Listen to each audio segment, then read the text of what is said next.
Yeah, I can never doubt myself, I know better. All of you critics be acting like you know better. Blowing the smoke, but I know when the dust settles that I'm in my element, it's evident. I ain't never need your help, I know you wishing me well. A penny for your thoughts, but seeing no change. Snap for the sun like Diddy. The riches got a mad ass son, I'm like Billy. I ain't never switch up, whole team with me. Putting on for my city like OAGZ. Set the pace as long as you finish. Consumers find a way inside your business. Babble if they try to dabble in it, and they hate the fact that they may have to witness. You tryna aim for the top like this, and you're in your element with a fire like this, and they hoping you fall and they praying you miss, but it's all in the risk. I got you with the switch, you know. I'm in the zone. Give me the throne. One shot, that's all that you got. That's all that I know. Foot on the gas. 155 on the road. You could be a friend of me, an enemy. Keep that same old energy, cause I know I'm in my element. Ooh, yeah. I'm in my element. Ooh, yeah. I'm in my element. I'm in my element. Ooh, yeah. I'm in my element. Ooh, yeah. I'm in my element. Ooh, yeah. Keep that same energy. I'm in my element. Ooh, yeah. I'm in my element. Flow is like water. I'm forced through the fire. I'm feeling like gold. Gotta stay grounded, stay down to earth. Following God and you grinding. You do as you told. I don't work to make you like me, but I'm front and center. Word to Spike Lee. And God came in the nick of time. They think I'm crazy, but I might be. Let's run it up, run it up, run it up. We beating the odds just to sum it up. You know it's a rap, never waistlines, and I'm cutting the weight like a tummy tuck. That mean I'm about to give it out right now. You see what's coming down the line, I never pipe down. I give 100% of me, trying to stun on my enemies. In my element is crazy, it's the mic sound. I'm in the zone. Give me the throne. One shot, that's all that you got. That's all that I know. Foot on the gas. 155 on the road. You could be a friend of me, an enemy. Keep that same old energy, cause I know I'm in my element. Ooh, yeah. I'm in my element. Ooh, yeah. I'm in my element. I'm in my element. Ooh, yeah. I'm in my element. Ooh, yeah. I'm in my element. Ooh, yeah. Keep that same energy. I'm in my element. Never switch up. Never switch up. Never switch up. Never switch up. Never switch up. Never switch up. Never switch up. Keep that same energy. I'm in my element.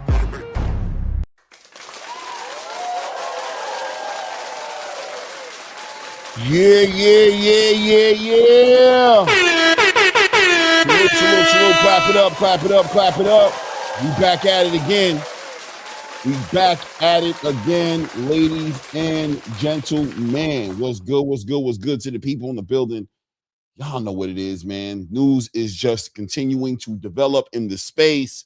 Man, we gonna talk some more about the Shakur Stevenson, Keyshawn Davis, Devin Haney love triangle. Things just continue to get better and better day by day as things are continuing to evolve. Obviously, looks like the negotiations, as unorthodox as they may be, right? Because back in the day, it felt like back in the day, you send a contract over to the guy you want to fight.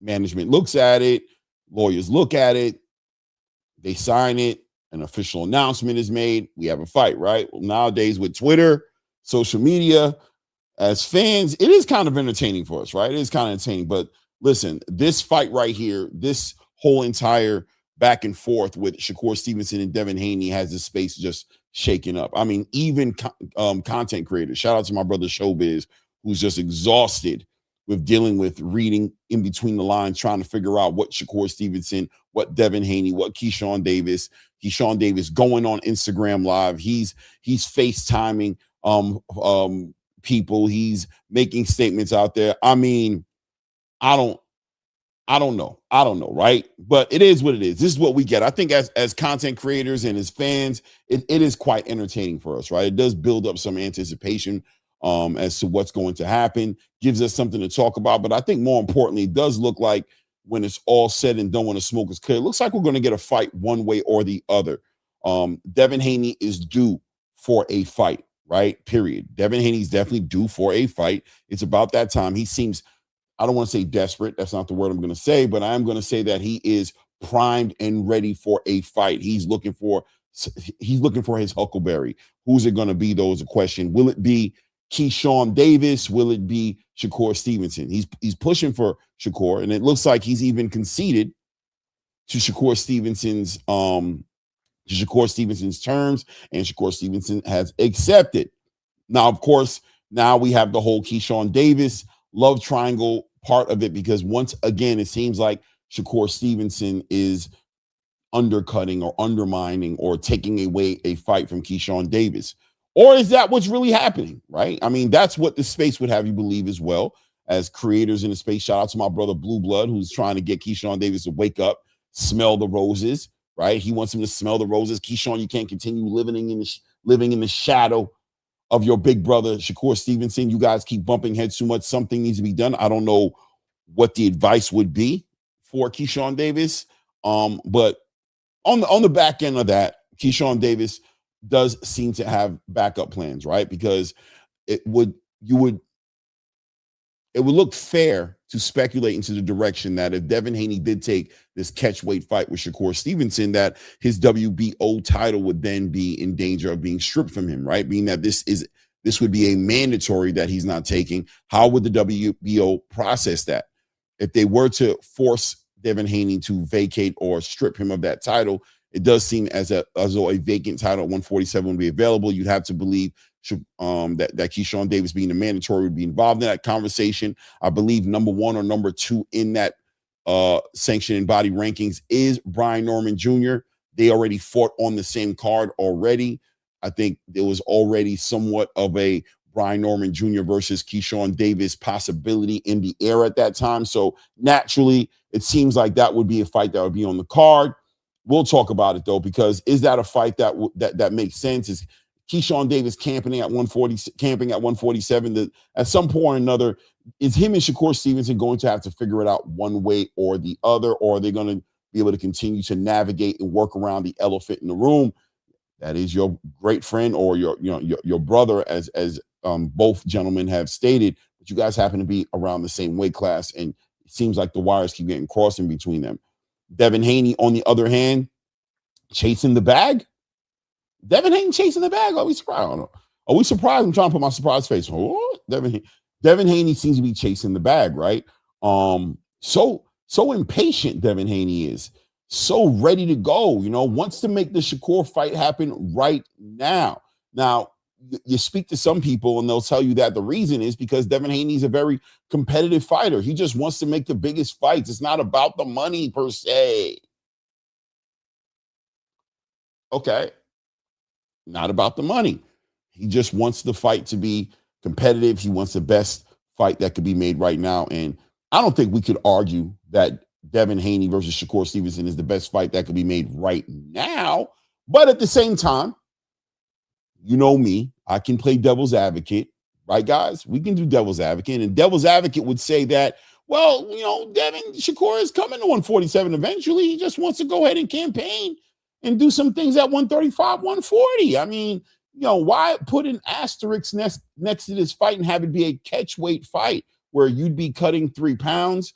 By the way, Devin Haney in 3 pounds hasn't worked out well for Devin Haney. He's got a little experience with 3 pounds. 3 pounds last time with Ryan Garcia put Devin Haney in a very interesting position. We saw Devin Haney on the opposite side of some people would say BTA, belt to ass whooping by Ryan Garcia. I know federal. I get it. Performance enhancement drugs. You don't got to beat me over the head. I'm not saying that.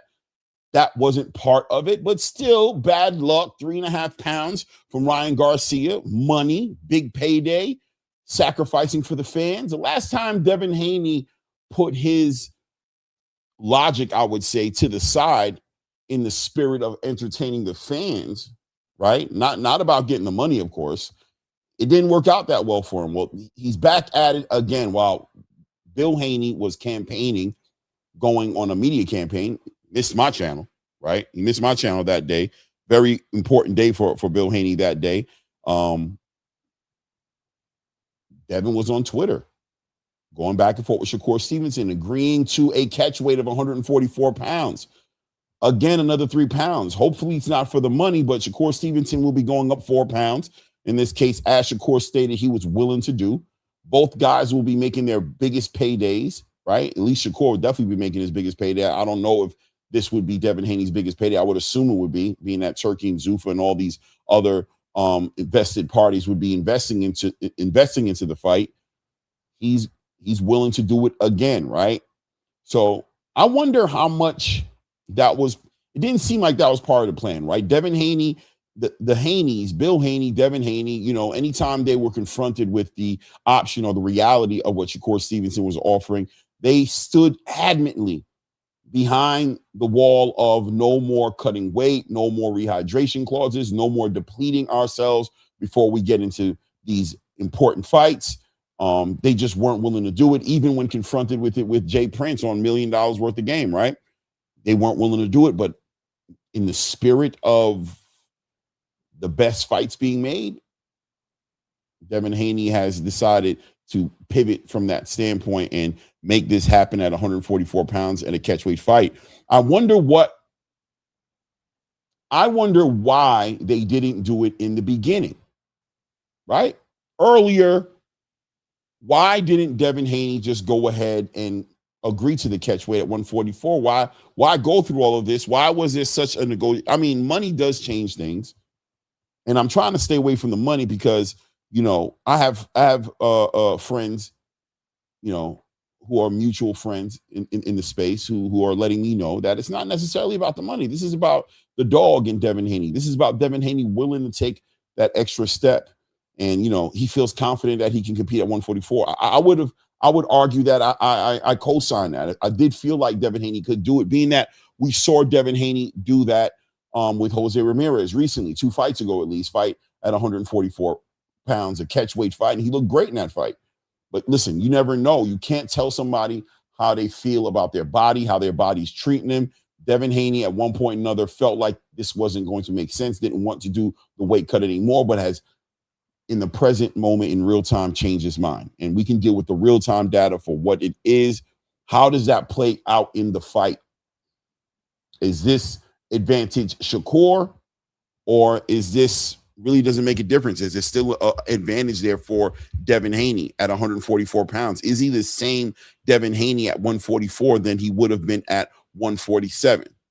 Right?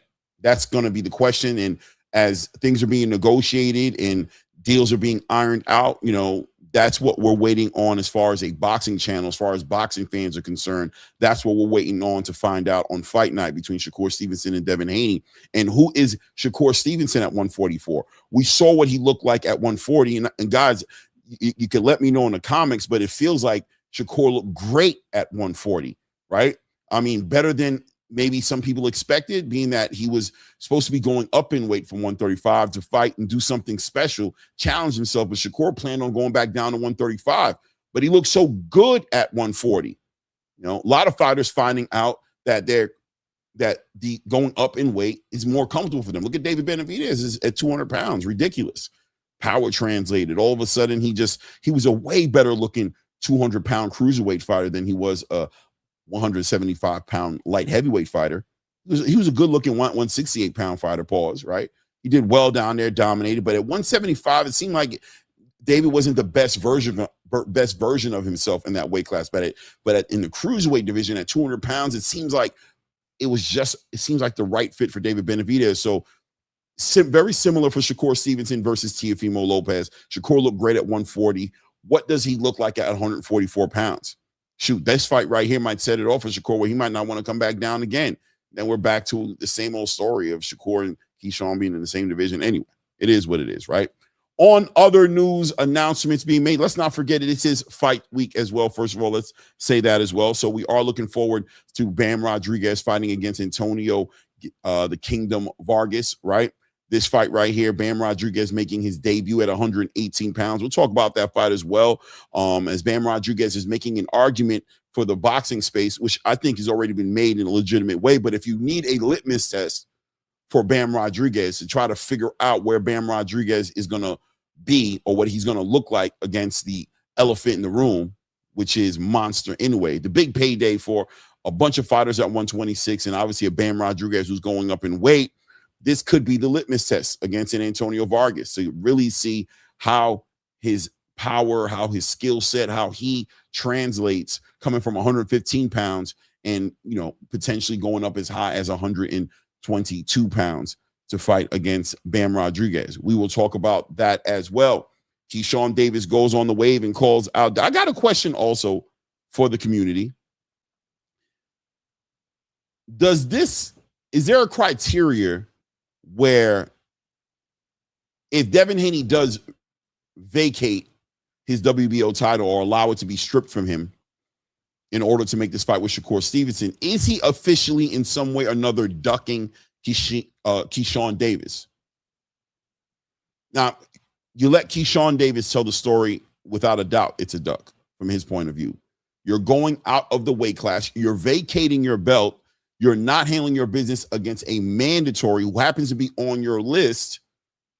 My big brother Shakur is not even campaigning for this fight, is not in your weight class, and yet and still you are getting out of, is Devin Haney getting out of a fight with Keyshawn Davis? Is Keyshawn Davis the most dangerous fighter right now in comparison between Devin Haney, in comparison between Keyshawn Davis and Shakur Stevenson? Who is more of a threat to Devin Haney? And I'm sure most of the people in the building are going to say, oh, clearly Shakur is the bigger threat. He's the better boxer. He's the more experienced boxer, better pedigree. We're talking about the number 3 pound-for-pound fighter in the world. Shakur would argue with you, I'm the number 1 pound-for-pound fighter in the world. But I don't know, right? According to Keyshawn Davis, this is a bad look for Devin Haney as well. Not only Keyshawn Davis, pundits in the space, Timothy Bradley, Andre Durrell, as of recent times. A lot of people feel like the real fight that should be made should be against Keyshawn Davis. Even Chris Mannix kind of like built it up in a way to where it was allow Shakur to build himself up to make this fight at 147, as a lot of people are not fans of this catch weight idea. They want to see Shakur make his way to 147 and make this fight happen on a playing field, even playing field where there's no asterisks there about Devin Haney being potentially depleted or forced to cut weight to make this fight happen. In the spirit of seeing both these guys at their best and confident without any weird bylaws that can get in the way of the credibility of the fight when it's all said and done. I don't know. Parts of me, I'll be honest with you guys, feels like the Keyshawn Davis fight should happen next. That's what I kind of feel like should happen now. I don't feel like I agree with Chris Mannix or anybody else who would speak to the idea of let's not put any asterisks next to this fight. Let's not put any weird clauses or things that can take away credibility from the winner of this fight, right? Or hurt the loser in this fight in some kind of way to where they can't be their best version of themselves. Let's not allow that to happen. Let's allow this fight to just develop, and it can only build up. And on the back end of a victory over Keyshawn Davis, this fight is even bigger, right? This fight is even more important. Without a doubt, Keyshawn Davis at a bare minimum will be a great dance partner for Devin Haney. He will be a fighter that would force, in my opinion, Devin Haney to potentially go into his bag and bring out the best version of Devin Haney. That's what Keyshawn would do, forcing Devin Haney to adjust, taking him out of his comfort zone, not just allowing him to just stay comfortably behind a jab and use his footwork to navigate 12 rounds to win the lion's share of 12 rounds and walk away with another victory that fans could maybe criticize or scrutinize as not being exciting, as not being the kind of fight that we believe Devin Haney should be involved in. Well, according to Bill Haney and according to a lot of the best fighters in the space and their trainers, it takes the dance partner. It takes the right person to get in the ring with the fighter to bring out all those attributes. We're hoping Xander Zayas can do that for Jaron Boots Ennis when they get in the ring. We're hoping that Xander can force Jaron Boots Ennis to go into his bag and show some different things, right? Although Boots has shown us a lot, but still, this being his first big, the most signature fight I think he'd have in his career, you would expect that would translate that way in a fight between him and Xander Zayas. So Keyshawn could definitely do that for Devin Haney. So if you really believe in yourself, one could argue, if I could play devil's advocate for a moment, why not fight Keyshawn first? He's your mandatory. Why lose your belt? You know, Devin Haney's always, to me, made me believe he was more of a legacy fighter who was into collecting belts, not having them stripped.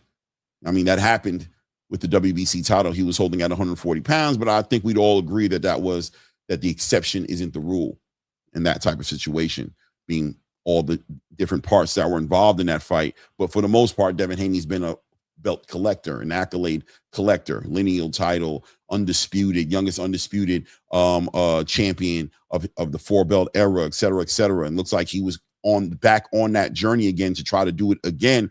But if he's willing to let go of that WBO title, that kind of changes that up as well. You know, Devin Haney's now the prize fighter, right? It is what it is. Clearly, we'll be opening up the panel as well. That will be the game plan. I definitely want to hear your guys' opinion on that as well. What else do we got here? What else do we have here to talk? We have so much to talk about today. I didn't write it down. That's clearly the big topic that's on the table. We'll talk a little bit about New York City as far as announcements being made for Richardson Hitchens. He has a opponent announced. Ricardo Salas will be going with Richardson Hitchens in New York, Madison Square Garden, July 26th, as well as Edgar Berlanga, who I don't think will be debuting at light heavyweight. We'll talk about that. Looks like he might still be in that super middleweight conversation. Zuffa once again showing that they're willing to move.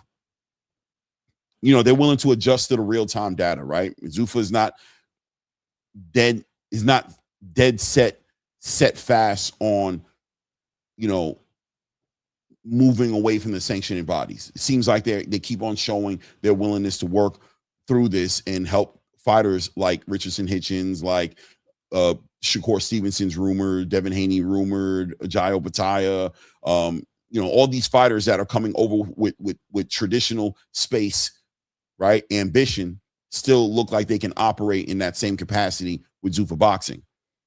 Speaking on Conor Benn and Ryan Garcia, by the way, as we are all waiting patiently to find out how things are developing there, looks like Oscar De La Hoya did put out a cease and desist letter to Zuffa Boxing. So once again, Oscar De La Hoya in the crosshairs of a little bit of scrutiny here, as it seems like he's the one potentially getting in front of another big fight from happening. But listen, let's give Oscar De La Hoya his flowers as well. As the manager of Ryan Garcia, he does deserve some respect here. If he is the manager, then communication should be clear with Oscar De La Hoya as far as anything going on with Ryan Garcia. But nonetheless, regardless, he finds himself on the outside looking in as his fighters continue to make moves that seem to leave me to believe they are trying to operate and do business in spite of Oscar De La Hoya, not because of or with Oscar De La Hoya, right? And look, guys, the link will go out within the next hour or so. You let me know what you think, but it just seems like over and over and over again, Oscar De La Hoya ends up in these situations where he has to put his foot down and remind his fighters, hey, I'm still here. I'm part of this. Why are you guys continually trying to cut me out? I don't know, Oscar. I don't know why your fighters continue to try to cut you out of deals. But look, a cease and desist letter has been sent over to Zuffa Boxing, warning and letting these guys know you're not going to do this deal without me. Oscar De La Hoya is now conceded as well to a certain point and said, look, I'm willing to work with all promoters. I'm willing to work with all promoters. What is this? It's all about the fighters, making the fights for them. So if I have to negotiate and stand across the table from Dana White, then that's what we have to do. I want to work with all promoters. Fair play, Oscar. Fair play. Fair play. So we'll talk about that. How does that end up playing out? Does Oscar De La Hoya get pulled into the circle? As Oscar De La Hoya is not in the circle of friends. Oscar, you're not in the circle anymore. Shout out to the Fockers. If y'all know, y'all know. You're not in the circle anymore. Well, maybe Oscar De La Hoya needs to be pulled back into the circle. If that happens, then maybe we'll get a lot of information, as Oscar De La Hoya has sent the cease and desist letter, but has also followed it up with a willingness to negotiate with Dana White as far as doing whatever he can do to help his fighter in Ryan Garcia be part of a mega fight that would happen probably on Netflix between him and Conor Benn, and make a big payday as well for Ryan Garcia. And obviously, you know, by default, Oscar De La Hoya, right? It is what it is. It is what it is, guys. I don't know how many people in the building, but hit the like button, subscribe to the channel, man. I'm going to shout out a couple of people that I see in the building. And of course, I'm going to bring up the panel. Well, you know, I'll bring up my co-host, not the panel, my co-host, and we can get these conversations going. Sam from Jersey in the building. First one in the building says, hey, let's get it. Let's go ATP, baby. For sure, man. Donnie, 956 in the building, dropping the bomb up in here, man. Says, Sergey Derevchenko versus Jalil Hackett with the exclamation marks. Well, Angelo will be coming up here shortly, so I'm sure he'll get us together as far as what's going on there. I haven't heard anything about that, but that sounds like if it was going to happen, that's a very interesting fight. Jalil Hackett, 100% a big step up if that's the case. I don't know all the way yet, but listen, I know Donnie 956 is dialed in as well with the Zuffa situation, so probably a lot of weight to what he's saying right there. G Money Exotics in the building says, let's get it. Salute, G Money. Eduardo Alvarez in the building says, salute, Clay. Salute, man. Precise Constructs gets in the building, says, let's get it cracking, Clay. Just So Sick in the building says, Clay the Eloquent, a.k.a. Big Zuffa in the building. Just So Sick. Salute to you, family. I'm just somebody. 7692. I'm just someone. Don't mind me. Salute Clay. Salute Angelo. Birdman Jr. in the building. 323 says Derevchenko is a good scrap for Jalil Hackett. I believe so. It's an Eastern European too. Those Eastern Europeans can be tricky, man. Those Eastern Europeans can be very tricky fighters to get in the ring with, man. This is 100% a step up for Jalil Hackett in every sense of the word, if that is the truth. That's the next fight that we're going to be hearing from. Bro Khalid in the building says it's always about the money. You heard? Don't let them lie to you. Don't let them fool you. Don't let them sell you no wolf tickets. It's always about the money. This is prize fighting, baby. Bulb Biss Boxing Academy in the building with a whole lot of stuff. MX, I don't know. It doesn't translate in my StreamYard. So salute to Bulbous Academy in the building, man. Salute. Marcus Warren in the building, man. Member of the channel says salute, Clay, and the chat. Salute, fam. Shogun Sleazy in the building said all about the money. Need Shakur for the Zuffa deal. We're going to talk about it, man. Akeem Blake, peace to the gods and the Knicks on earth. Guidance and blessings, Clay and Angela. What up? Why I deal with Akeem Blake? Why I deal with? The link will go on shortly. I hope to see you up here talking your year. Man, yours in the building. Salute Claymore the Rain Man. It's about the money, baby. Oh, man. The consensus is starting to get clear, at least in this community, what it's about. We'll see. We'll figure it out, right? We'll figure it out. Let's continue to go down the list. Did I miss anybody here? GG Champ in the building says we woke up and he was number one. Oh, clearly about Keyshawn Davis. Yeah, he did wake up. He was number one. Shout out to Jay Prince on his job, man. We'll talk about that a little bit too as well, as far as the Keyshawn interview. Some people are kind of feeling some kind of way about Keyshawn Monday being interviewed on Inside the Ring and kind of sharing his perspective on everything, but also wearing a Shakur Stevenson shirt in the interview, right? So clearly supporting his brother. Is there anything wrong with that? I don't know, man. If there's a problem with that, does Keyshawn Davis need to find a way to get out of the shadow of Shakur Stevenson? Is this playing out not favorable for Keyshawn Davis? Should Keyshawn be becoming a little impatient with the way things are rolling out with this whole relationship he has with Shakur? But, the relationship doesn't seem to be blessing Keyshawn as much as it could. But would it be that different if Keyshawn was rogue, let's say, and not inside the circle? Would Keyshawn have gotten the fight with Devin? Would he have gotten the fight with Teofimo? We'll talk about it, right? We'll talk about one way or the other, man. Sometimes she want what she want, man. She choosing. Ladies and gentlemen, when she chooses, man. And I don't know, just because Shakur turns her down doesn't mean she goes back and gives Keyshawn Davis the time of day. And does Keyshawn Davis want the left? I don't want you if you don't want me. I like who like me. You heard? That's how I usually do it. I like who like me. You heard? You know what I'm saying? If you don't like me, I don't like you. You heard? I ain't begging for your love, man. I'm good. I get mine. I move around and I get mine. I don't need you. Good luck, Shakur. Enjoy her, Shakur. She clearly love you. She don't love me. I don't know. I'm going a little too deep. Toledo Treese in the building says, "Yeah, bullshit, man." Treese, the link's gonna go out because I don't know what it's about. I don't know if it's somebody in the chat or if it's us. You know what it is. But shout out to Treese in the building, man. Left hand Manny in the building. Is that pausable? Do I need to be pausing that? They're pausing. I don't know. It is what it is. Shout out to Left Hand Manny in the building. Let's see here. Big Boss 5561 in the building says Treese doing that again. Oh, Treese, you stirring the pot up in the chat right now. I don't know what it is, but you got the pot cooking right now. Cut Creator says key is not mandatory yet. Facts. He really isn't mandatory yet. You're right.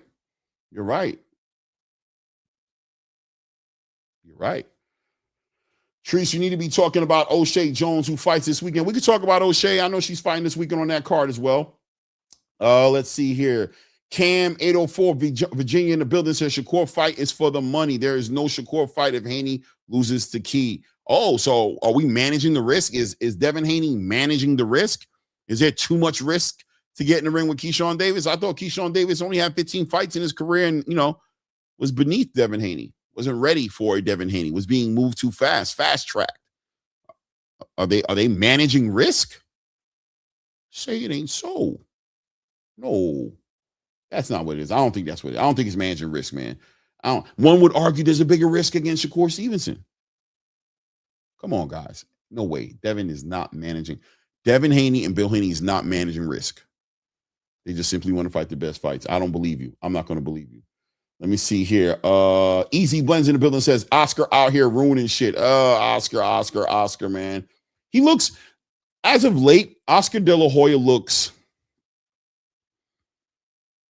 there's a certain nervousness about Oscar De La Hoya. He's a certain stress, high cortisol for Oscar De La Hoya. He's trying to play it off cool. He's laughing it off. But Oscar said he would put hands on Dana, right? He said if Dana were to swing his hands at me, I would devastate him. Where did that come from? Lord child, why you saying all that, Oscar? What the hell? What the? Ooh, that was really hostile. Why would Dana White swing at Oscar De La Hoya, a Hall of Fame boxer? What's on Oscar's mind? Why are you feeling that way, Oscar? You having the best time of your life. You guys are winning. You just signed a brand new deal with the Zone, right? You just announced a big card coming up with Lamont Roach and Williams and Pater. Why you want to put hands on Dana? I don't know. Shout out to Oscar De La Hoya, man. Hope everything comes together full circle for him right there. Let's see. I think I got everybody pretty much in the building, man. Ray Davis says, Clay, peace, bro. Where you at, Ray? Where the hell you at, man? Show 909 in the building says sanctioned bodies are more for prize fights and championship fights, too greedy. And the sanctioning bodies got to be feeling some kind of way. Come on, man. Devin Haney, vacate that belt. Shakur and Devin fight, no belt on the line. Come on, man. I wonder if Shakur Stevenson, anyway, kind of wondering about his belts as well as he holds a WBO belt. Maybe the WBO allows Devin Haney to hold on to his belt for this catchweight fight. Maybe they'll pay them some sort of fee and he won't have to be stripped or vacate that belt because Shakur Stevenson's in the same conversation, right? He'll be fighting out of his weight class. He will not be fighting at 140. He'll be fighting at a catchweight 144. How does the WBO feel about that?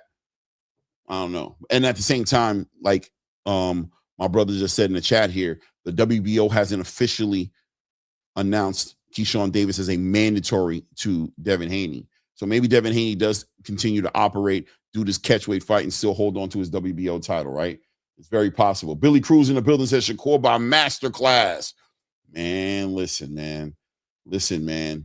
Salute. Let me see. I think I got everybody here, man. So many people in the chat right now. Does he need some peps? I don't know. It is what it is, guys. Hit the like button. Subscribe to the channel right now if you haven't done it. We're on our way to 4,000 subscribers. Let's go ahead and do that as well. Hit the like button, subscribe to the channel, and let's get it popping here. You hate to love them. You love that you hate them. You're mad at yourself for loving them, or you just love to hate them. You just come here because, I don't like them. I just love to hate them, though. And that's a feeling, too. The bottom line is he's moving. He's stirring shit up. He's always on in the middle of some shit. We don't know what he's going to say today. We have no idea what's going to happen. But look, we roll the dice every Tuesday and Thursday. Angelo Reyes in the building. Every Tuesday and Thursday, Angelo, we roll the dice with your crazy ass. Every Tuesday and Thursday. We don't know what's coming. We don't know what's coming out. We don't know what's going to be said, man. I don't know why people get mad at irrefutable facts, right? Because I think we always do a disclaimer. We always go, in my opinion, so you can get mad at that, or it's just a fact, right? Like, these are just facts. I don't know why you're mad at Clay or me for facts that we're just telling you. You're shooting the messenger, guys. You're shooting the messenger. But I want to start off with shout out to maybe they're saying it's the greatest comeback in NBA Finals. I was watching it with my wife. San Antonio cooking, right? Oh, bro, the New York Knicks. Me and my wife were watching that whole thing. At one point, the New York Knicks were behind Claymore, and I know you're busy working, right, doing your shit. Yeah, but it was like, I know in the halftime it was like 70 something's like 40 points, right? Yeah, like, no. At halftime it was 76-49. They were up by 27. The Knicks or the Spurs were up by 27, right? The Spurs basically. I want you to imagine like Justice Hooney versus Fabio Ward. Right. They are whooping his ass, bro. This in New York? In New York, at the Garden, bro. Right? Everybody's starting to get sad. Then check this out, right? I want to paint this picture for you because you're a New York guy. So check this out. So at halftime, Wu-Tang Clan comes out. Does a halftime show, bro. Right? Not Shaolin. Not Shaolin. Oh, bro, they came out and they're down. You have to understand, Clay, the mood of the whole. Do you remember what the song was? What the Wu-Tang song was? Do you remember about they did they did like hooks and sets of everything. Okay, so it was like a Wu-Tang mix. They did every single one, right? They tried to get the crowd into it, but the crowd was down. Like, I'm not gonna lie, that crowd was pretty down. Your ass was getting beat up, right? Just as soon as he's whipping your ass. It's the same thing, just like what was happening to Fabio Wardley in Ipswich, right? He's in front of his own hometown. He get an ass whooping. Everybody knows. There's only one Fabio Wardley. Right. So anyway, bro, with less than 10 minutes left, I think it was like 9 minutes and 30 seconds, the Spurs go up by 29 points, Clay. We going home. We done. We closing this one up. This is it. This is the third quarter. Everybody's like, hey, man, start pulling out starters. I'm getting goosebumps. This is over, right? Bro. You felt it was over. How did you feel? You're watching. Me and my wife were eating noodles, right? And we're thinking, we're talking about how, this is going to be a really good series. It's going to go back to San Antonio. It's going 7, right? It's going 7, clearly, baby. We're going 7, right? This is going to be great. Man, bro, they start to go on a run. Then they cut it to 14. Goes to the fourth quarter, bro. To the fourth quarter, Claymore. They get it all the way up to we're only down by 1 point. Less than 2 minutes left. Man, that was the greatest comeback because the way they did it is they Spurs got a chance to go up by 3. OG Anunoby blocks the shot. Gets the ball, runs it back, right? Timeout. So now they're setting it up, Clay. Less than 6 seconds. It was 5.7 seconds left on the clock, Clay. 5.7. New York Knicks down by 1, brother. It's a movie, baby. It's a movie. Right? This is a movie, dude. It's such a movie. OG Anunoby, who's a forward. I know you're not that familiar with OG Anunoby. Great forward, has already won a championship, beat my Golden State Warriors way back. So OG Anunoby passes the ball from outside. Jalen Brunson gets it. Jalen Brunson shoots it like 30 feet away. Like not even like on the 3-point line, but like 5 feet past the 3-point, like one of them Steph Curry threes. All right? He shoots it. Double team play. Shoots a 3. The ball, bro, hits the rim. Bounces in the air like slow motion. The whole time you see all these Spurs coming up to try to get the rebound. Have you stopped eating your noodles at this point? Or you still, I'm like, you're eating the noodles still, or have you? What's going on with the noodles? You got a noodle in your mouth? Is it on the top 6? What's going on with the noodles? I'm sorry, I have to distract you. I just want to know what happens because you was eating noodles for a minute. I don't know if you stopped. The noodles was hanging, Clay, because I couldn't get it. No. You see all these silver and black Spurs coming up to get the rebound. And out of nowhere, bro. Like it's almost like I heard R. Kelly, doing "If I Could See It." Yeah, I can do it. Yeah. Oh man, it's a tearjerker. Oh my god. Go ahead, man. Finish the story, bro. Oh my god. Out of nowhere, bro. The guy who inbounded the ball, OG Anunoby, is in the air. Clay somehow rises above everyone else. There's a hand that reaches. It's not done. Right. Whose hand is it? And he like tips the ball. The ball goes in, Clay. No, it goes in. Up by one. Up by one by one, bro. With 1 second left, and then that was it. And then basically that was the play. That's why everybody getting their asses whipped in New York, because the city went crazy. I see the other night because they lost. Yeah, New York was going crazy. Okay. Yeah, so the other night. So now it's 3-1 going back to San Antonio. But this is over, bro. This is over. Knicks in 6. I'm gonna give the Spurs a chance to win in San Antonio on Saturday, y'all. Unfortunately, me and Clay are gonna be doing the watch party for Bam Rodriguez. So I'll have it like on the side, but Spurs are gonna win that anyways. But I think it's gonna go back. Can you imagine, Clay? Because you lived in New York. Can you imagine what New York must be like knowing that in 53 years, bro, they haven't won a title? I already have people out there who's telling me that there's an energy about it. I mean, this is a big deal. This is a huge deal for New York. Huge. I mean, I can't even, there's no words to describe it. I mean, even me as a New Yorker, I was very pessimistic about this even getting this far. And I was super like, come on, man, the Knicks, you already know what they're going to do, bro. Stop it, bro. They're going, all right, they had a good season, but they just continue to man, it's going to be crazy, man. Get the police out, because New Yorkers don't know how to act. We some unruly motherfuckers. Sometimes you don't know if we win or if we losing the way we act, because we might burn some shit down. We just get out our body, you know what I'm saying? But shout out to Angelo Reyes. That was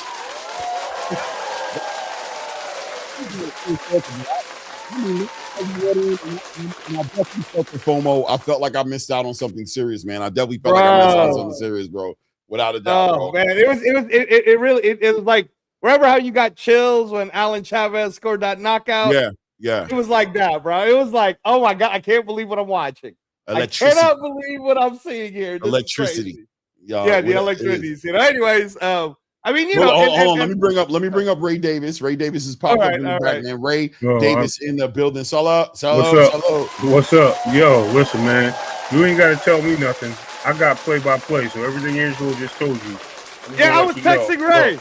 Look, all last night. Look, play-by-play. Look, 104. Look, 106, 105. So you're watching. You're watching this or reading this. I'm texting Ray because I know you're driving. Okay. So you're texting Ray. Okay. I'm texting Ray because I know he can read it, right? So I'm like, oh, this is crazy. Oh my God. Yeah. Angelo got a noodle hanging out his mouth, bro. This is crazy. Yo, I was laughing. I'm like, looking at you like, on my floor, motherfucker. Pick the noodle up. Pick the damn noodle up off the floor. Yeah, that's crazy. Angelo getting beside his damn self, spitting on his wife's floor. I know she ain't playing no game. You pick that damn noodle up. You got life fucked up. Okay, what them Knicks is doing? We in Vegas, and those are my floors. Pick that damn noodle up.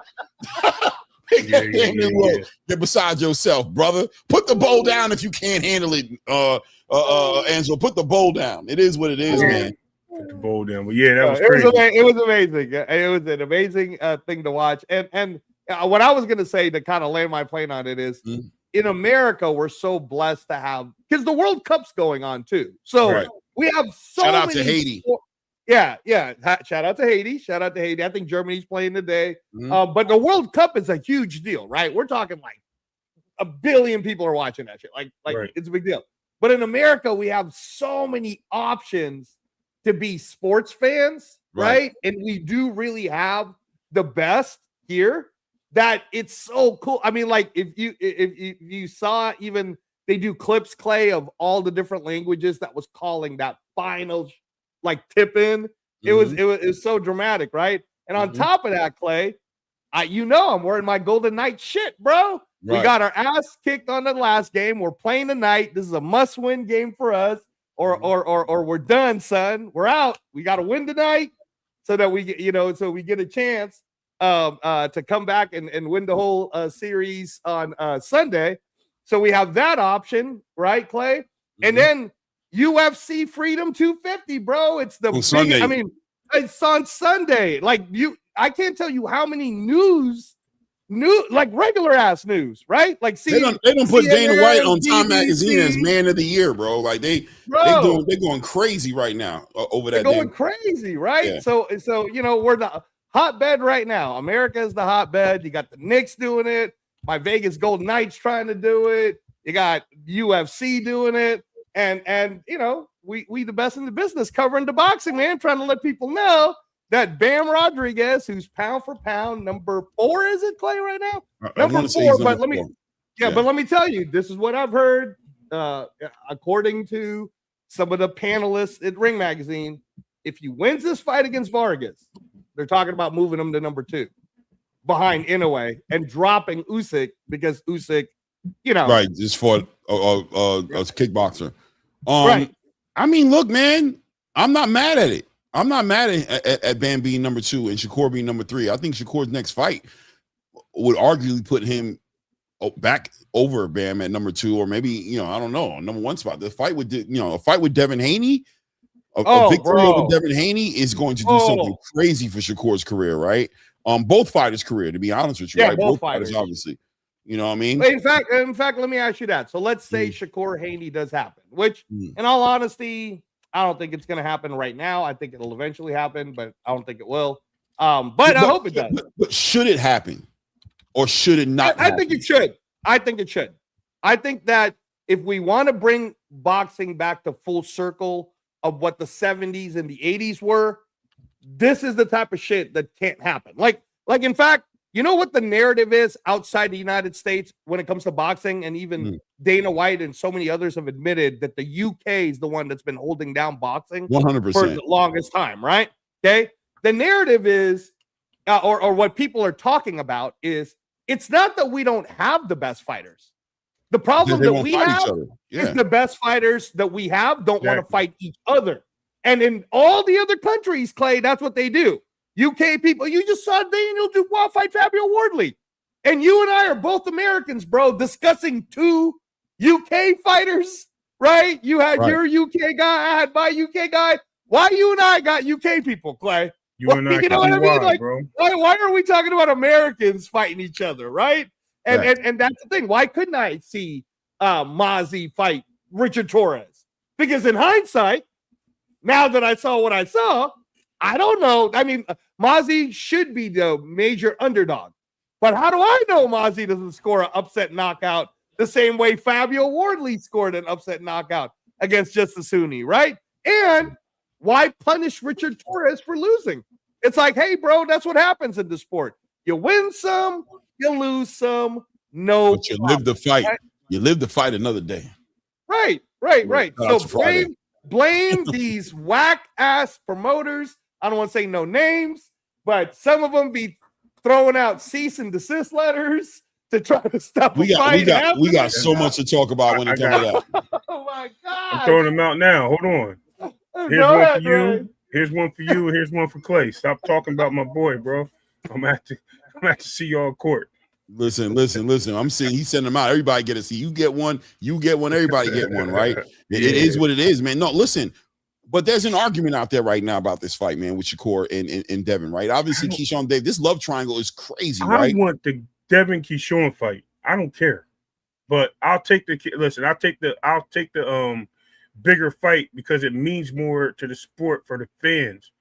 But does it mean as much as it could mean if there wasn't these intangibles, these asterisks, right? This catch weight situation, Devin Haney coming down 3 pounds. By the way, 3 pounds is chasing Devin Haney around, right? This has got to be a bit of PTSD, man. Here comes another 3 pounds to bother Devin Haney, right? Ryan Garcia shows up 3 pounds and some change for the fight, right? And now here's another 3 pounds again for Devin Haney having to come down 3 pounds.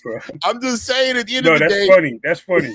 You know what? I never cute. It's like Final Destination or some shit, right? You know, like, 3 cubed is 9, but that's just funny that you just said that, yo. Like I never put 3 and 3 together. Not trying to be funny, right? But no, that's funny, Clay. I like that. That's a nice little a little something, a little intangible, a little bit of a final, like I said, a little bit of a Final Destination energy. Like, 3 again. You know what I mean? The faucet goes off. That's funny. The light flickers.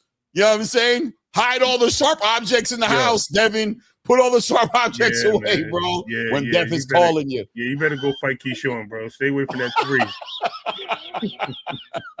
But listen, man. Look, there was clearly a reason, right? I mean, let's get on the same page for a second here and talk about what we're really looking at, right? In the beginning, Devin Haney and Bill Haney they were adamant they weren't going to go down down for 147. They were done with the cutting the weight thing. They had enough bad experiences where they were done with it, but they pivoted, right? And we talked about this a month and some change ago about what it would take for this fight to be made. And not, a lot of people push back and they cook the channel because we were saying that Shakur was in the driver's seat. We were saying that Devin, if he really wants this fight with Shakur, he's going to have to concede, because Shakur can do some other things. But Devin, if this is the fight you want, the guy who's calling out the guy who's pushing for the fight has to be willing to take some sort of concession in order to make the fight, because you can't force Shakur to make the fight happen.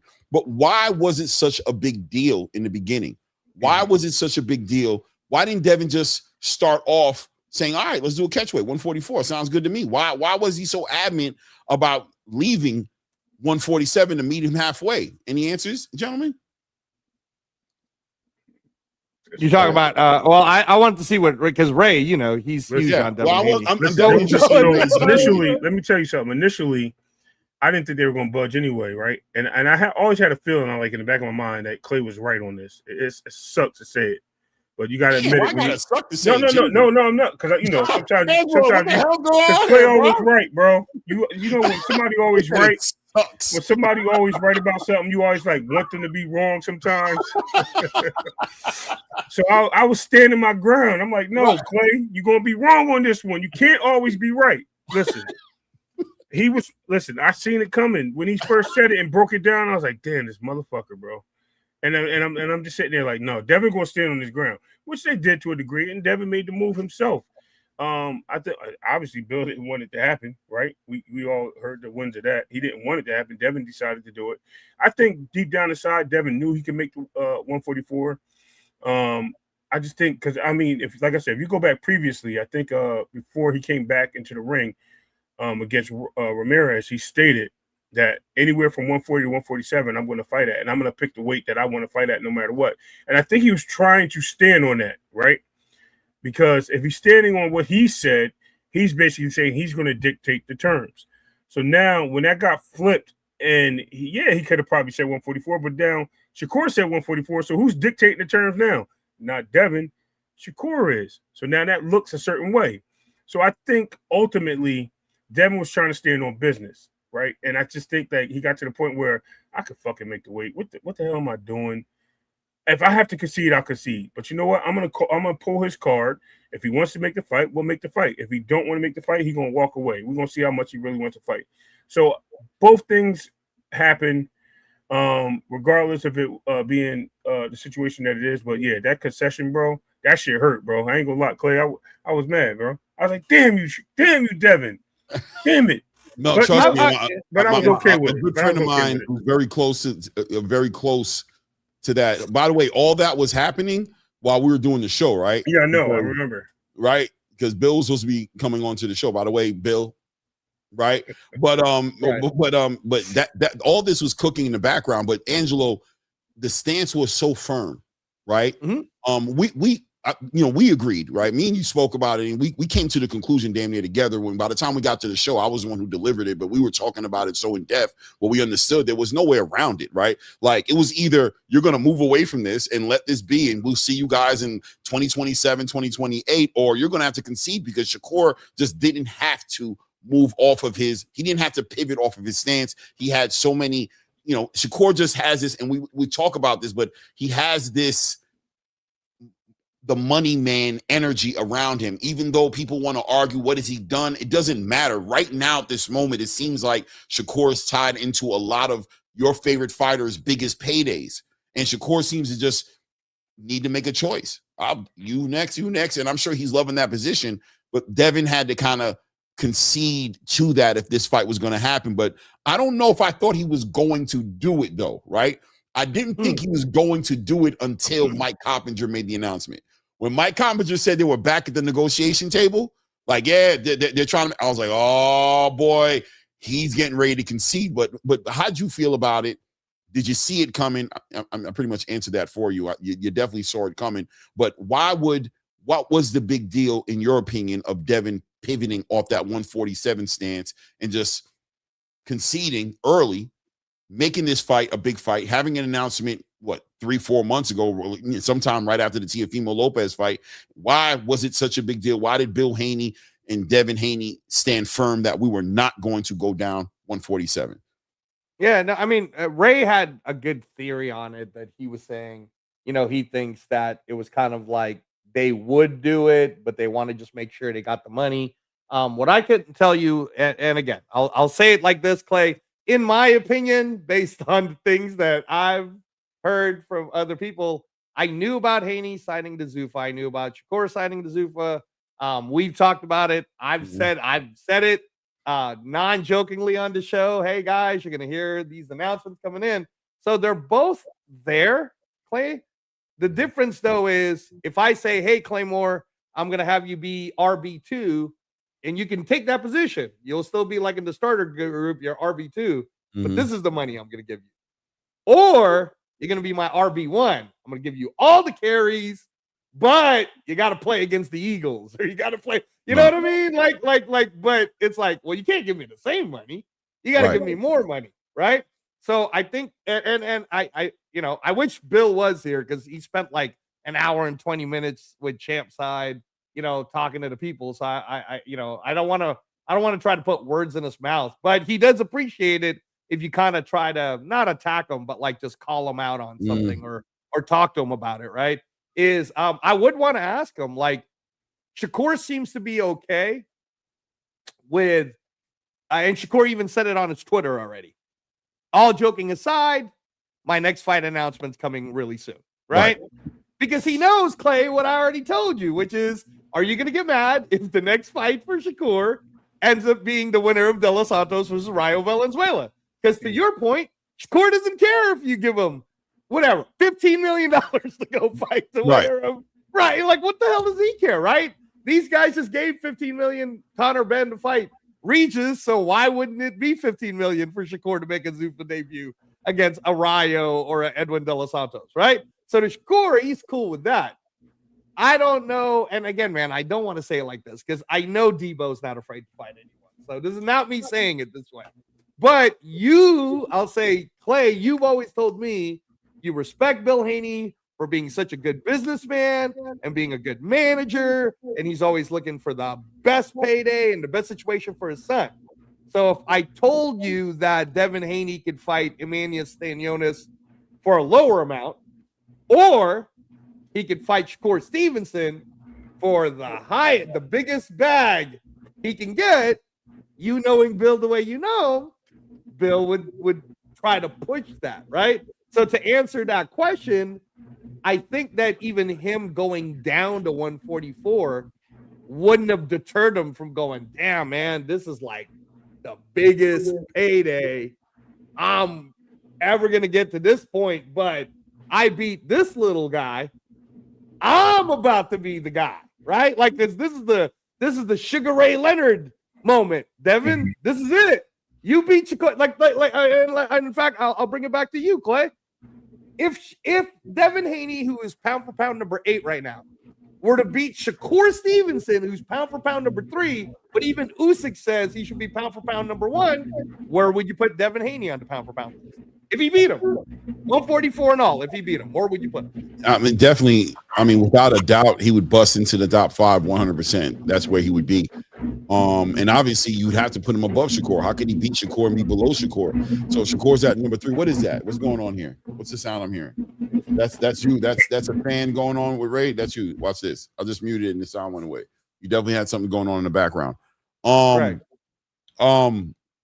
Yeah, you put him over Shakur, so maybe he's at the number 3 spot. You know what I'm saying? Right. I mean, yeah, he or number 2, right? Or number even number 2. Maybe. Does he go over Bam though? I guess. I mean, I would think so, because what's the bigger win? Bam over Vargas? Not Bam over Vargas, but Bam is in the spot he's in. You see what I'm trying to say? Bam hasn't fought Inoue yet. Well, Bam keeps talking about is what I said last year. I said the best move for Bam, and in fact, shout out to the hangout spot, but this is how me and Vega got Johnny to crash out, is because he kept talking about Bam's best move is to move it to 126. And we were like, why would that be his best move? Like, his best move All right, he's talking about Inoue, right? Inoue Right. to move up to 126. And we're like, that's not his best move. His best move is to stay right motherfucking rear and wait for Bam to come up and get him, right? That would be the best move. And look at what I even painted the story. I said, you know how cool it would be if Bam Rodriguez stepped up to 118, beat his brother's ass? Now you got a revenge story. A revenge story. Everybody always loves the revenge story, right? Now I gotta get you because you beat my brother in front of my family. Rah, right? So that's what Bam just said he's gonna do. Bam says he beats Vargas. We talked about that night. We were like, why don't you go fight Takuma? Or Kuma? Right, yeah. And Takuma got the belt, bro. Right, so imagine this, right? Bam beats Vargas now is the WBA. Then his next fight supposedly is in November, right? Let's even say how big of a fight would it be for Bam Rodriguez, Clay, to be the co-main event to Tyson Fury versus Anthony Joshua, right? On Netflix, right. That would be big. Bam Rodriguez versus Takuma Inoue, right? Bam beats the brother. Now you got over 100,000 people wanting to watch Bam Rodriguez versus Naoya Inoue. But until that time, if Devin Haney fights Shakur, and let's say it happens in September, which I think was what they were trying to target, and Devin beats Shakur, bro, I put Devin right at number 2. Because I'm like, no, man, none of these other motherfuckers just did that. Devin just did this. So I don't even care if it's a close split decision, Clay. If Devin Haney beats Shakur Stevenson, he's definitely number 2. And the only reason why I'm not saying he's number 1 yet is because I am a huge Naoya Inoue fan. And until I see Naoya Inoue lose, brother, he's the number 1 guy. So, okay. I like that. I don't even think we put him over. I think we still keep Shakur in the mix there, right? And I'll tell you why. We remember when Bivol and Canelo fought. And Bivol was just cracking the pound for pound. They got into the fight. Bivol never surpassed Canelo. Never did. Canelo was at the number 1 spot, number 2 spot. Landed at like 5 and 7 at one point. Canelo's still on top. I think Devin moves up. Devin has a lot to be said to be number 2, number 3. At that point, I think I would probably put him there. But I think for the grace of it, I think you can't take away from Shakur challenging himself to move up and weight and try to do something if that was the case, right? Because you have to also take that into consideration. That he dared to be great, right? That's what they say. So if he's daring to be great, no doubt. You got to respect that. Oh, hold on a second. I don't want to cut you off, man. This is we got a special guest in the building right now. You know what I'm saying? I haven't seen Bay in a minute, man, on these YouTubes. I'm definitely about to grill him and find out what he been up to, because I know he's trying to beat people up and train at the same damn time. I just followed him on IG, Clay. I just followed him on IG today. No doubt, man. Let's bring him up, man. Mickey Bay in the building. Mickey Bay in the building. What's good, family? No. Mickey! Yo. What's good? Hold on one second here. Let me bring you down right here and introduce you to the panel real quick, bro. So I got my co-host Ray Davis in the building, and my co-host here, Angelo Reyes, in the building here. Salute. Peace, Mick. What's good? Yo, is your sound good? Let me get a mic check from you. Yeah, you hear me? You're good. You're clear. What's going on, man? You in the mix of a lot of energy right now. As usual, Devin, Bill stirring up the pot, man. They don't ever land soft. They land hard and they shake everybody up right now. We don't know yet. Official announcements haven't been made yet. But I mean, have you been called to arms? Are you allowed to leave? Did they tell you pack your bags yet, Mickey? What's going on with you? Wait, what you say? Well, what I'm saying with this whole entire situation stirring up right now with Shakur, Devin, Keyshawn, everything going on. Bill's been on a media campaign. I feel like you're just waiting on the word, right? You're waiting on a phone call to say that this is what we're doing, or did you already get the phone call and you just can't tell us what's going on? But have you already gotten the phone call as to what you need to be working on? Who's on the menu? I mean, it should be one of them, Okay. It should be. Business ain't done till it's done, but have you been made alert though? I'm saying, are your bags packed? Are your bags packed for one way or another? Are you guys getting ready to get into a camp, or have you guys already been in camp? You know what I'm saying? For whoever it is. Well, yeah, we always training pretty much throughout the year, but sometimes you got to step off the gas a little bit because the longer it take to make the fight, usually the date a little further out if it's a big fight. So, it'll still be at least, a good amount of time regardless. But Devin always stay in shape. Yeah. So, Bay, let me ask you, man. There was a stance made by Bill and Devin as far as pivoting from that 147 mark, right? The narrative was they were done with doing that, any rehydration clauses or any cutting weight. They didn't want to do that anymore, right? They had bad experiences enough. They didn't like with the Ryan Garcia situation, the way that turned out as far as the weight cut was concerned. He struggled a lot at 135. You know what I'm saying? We saw him look real weird on these scales at times. So I really believe that was out of the conversation. I just didn't think that was going to be taken into consideration. But Devin pivots, right? He pivots. Why, in your opinion, was it such a big deal to come down from 147 in the first place? You talking about as far as the catch weight with him and Shakur? Right. In other words, why wasn't he pivots now and seems to be open to doing it, but why wasn't he open to doing it before? He just competitive, I think he just want to get into the big fights. It's easier to get up for him. It's more exciting and all of that. More money, so that's really what it is. But, I think that Shakur, as good as a fighter as he is and non-biased, I think other than Devin, he definitely the top dog as far as all the next generation. The only thing I disagree with is the catch weight, seeing that Terrence is his mentor and he went up 21 pounds to fight Terrence with Canelo. So 54, he went to the 54 one time. So you could barely even count that, but I'm saying he was 147 for years, right? Right. He went 21 pounds. He ain't asked for him to come to 165. He ain't asked for no weight clause, or he wanted to beat him at his best. He made it easy by just fighting the weight. So with that, I don't know. I know Shakur ain't the biggest guy, but he definitely got the skills to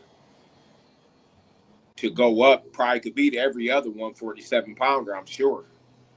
So him and Devin is the only one in question. For the fans to say who could win, that'll probably be sliced down the middle between him, and it could swing either way. It could swing way, whether, everybody on the panel. I'm sure if I ask all three of y'all, because we boxing fans, so I don't care if y'all say y'all think Shakur could win. It's boxing. It's a sport. So, it's competition. I'm sure all three of y'all don't think Devin could win, and I'm sure all three don't think Shakur could win. So that's what to me what the fights is about. But I would like for it to be at 47 if it happened. Just it's for the belt. It's both of them risking something. Right.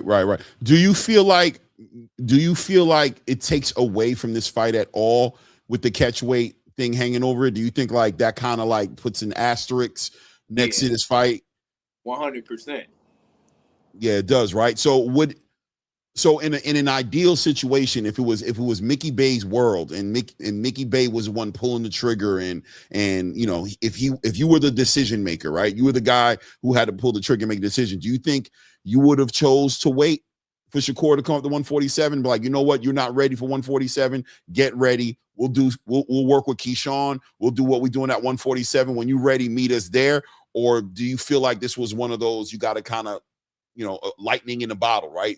It's time, God's plan is God's plan. If this is the way it needs to be, we need to do it right now before Shakur loses somehow, or Devin gets hurt and loses somehow, and something gets in the way of this fight happening. Was it that important that it just be made right now? Or do you think you would have rather, threw the dice a little bit, had faith in both fighters being as good as they probably are, and seeing each other at 147 and make it a more legacy, like you said, have a belt on the line, have maybe multiple belts on the line? Well, how would you have done it? Yeah, I lean more towards weighting up to 147, but whatever they choose, I'm down with it. But For sure. I think it's a 47-pound fight, man. When you look at history, Roberto Duran skipped 140 and went to 47 and fought Sugar Ray Leonard.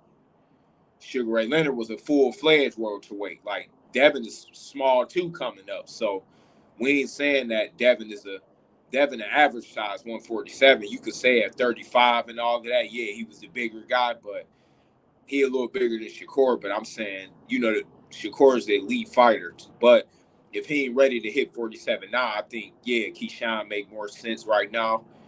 And then it build up the storyline. He fighting, one of his closest dudes. He beating him and Shakur coming to avenge it. Yeah, I like it at 47, but either way, Devin could win at a lower weight, but legacy-wise, 47 just make more sense to me.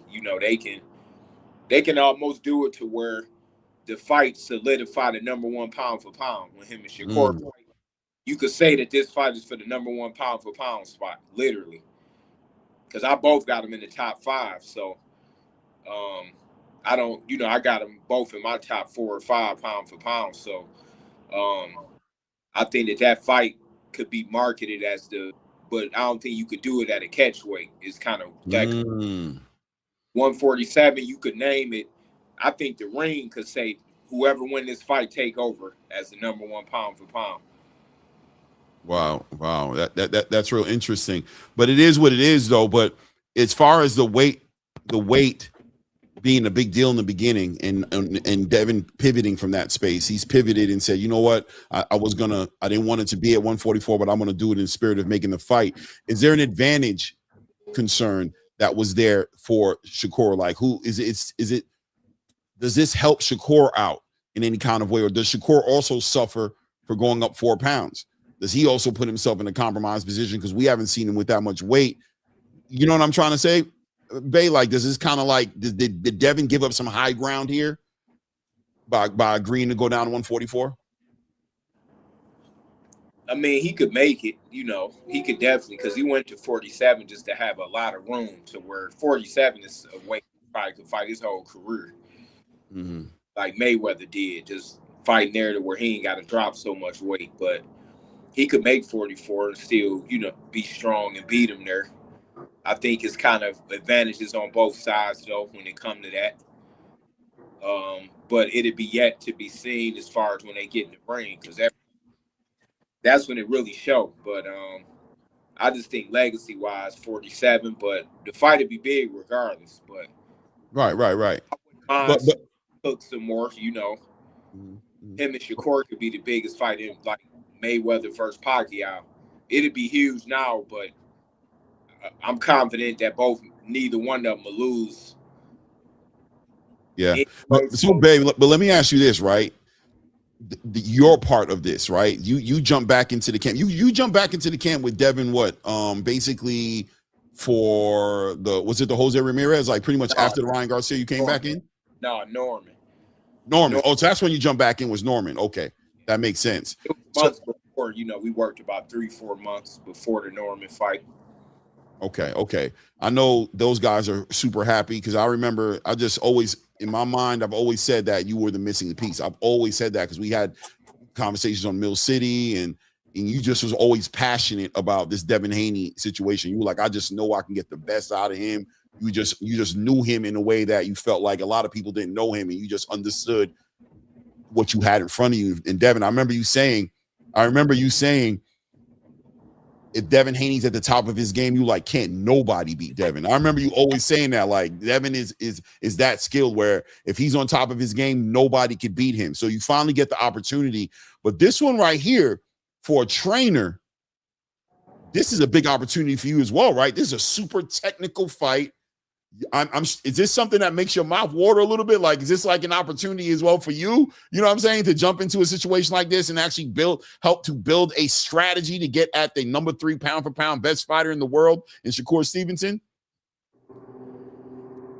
Yeah, I mean, Yeah, but I could do it. Like, you know, it's I know. Trust me. Yeah, so I got the right person for the job, because you can have a strategy and all this, but you got to be talented to implement it. So that's the thing about the game is you can have all of the, you know, you got to have the right racehorse to do it. You know, like for instance, with Terrence, just a little analogy. Like you had Terrence versus Canelo. You ain't had Terrence Crawford, couldn't nobody have pulled that off against Canelo.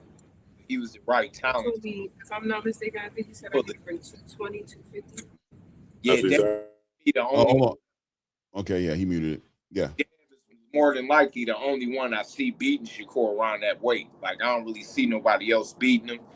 Anything can happen in boxing, but Shakur, I mean, even the Keyshawn might have been a close second or third, but they ain't gonna fight. So I think Devin, you know, I know Devin got all the goods for me to let unleash what I need to unleash to make it happen. Other than that, now, Bay, I got one more question for you, and I'm going to let my panel get some questions in because I'm hogging the time right now. But and by the way, thank you. I appreciate you for pulling up to my channel. You know what I'm saying, doing that, because I've always talked to you on Mill City and had these opportunities, and on Blue, obviously with Blue, whenever on Blue, when we're coaching on Blue. But I'm thank you for coming on the show.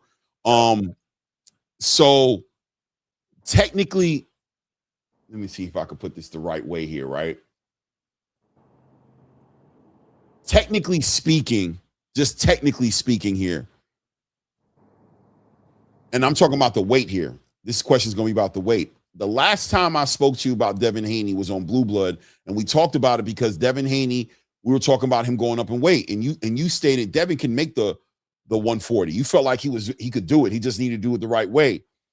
Do you still feel that way? Not that he can make the 140, but as far as like seeing him at 147, did you see did that confirm for you something where you're like, nah, bro, he should have been at 140? That's crazy. You know what I'm saying? For you, seeing him kind of go through the process of 135 to 140, you know, being a disciplined professional at all times, Devin Haney's always made the weight. He's always done what he's had to do. But at 147, it seemed like the world saw Devin Haney in a whole new light. It was like a rebirth. He was strong, big. He put Brian Norman Jr. down, hit him with the big shot. This was a new experience for the boxing world, not for you, who's probably been in the gym and seen Devin Haney do a lot of amazing things, but watching him in that ring with Brian Norman Jr.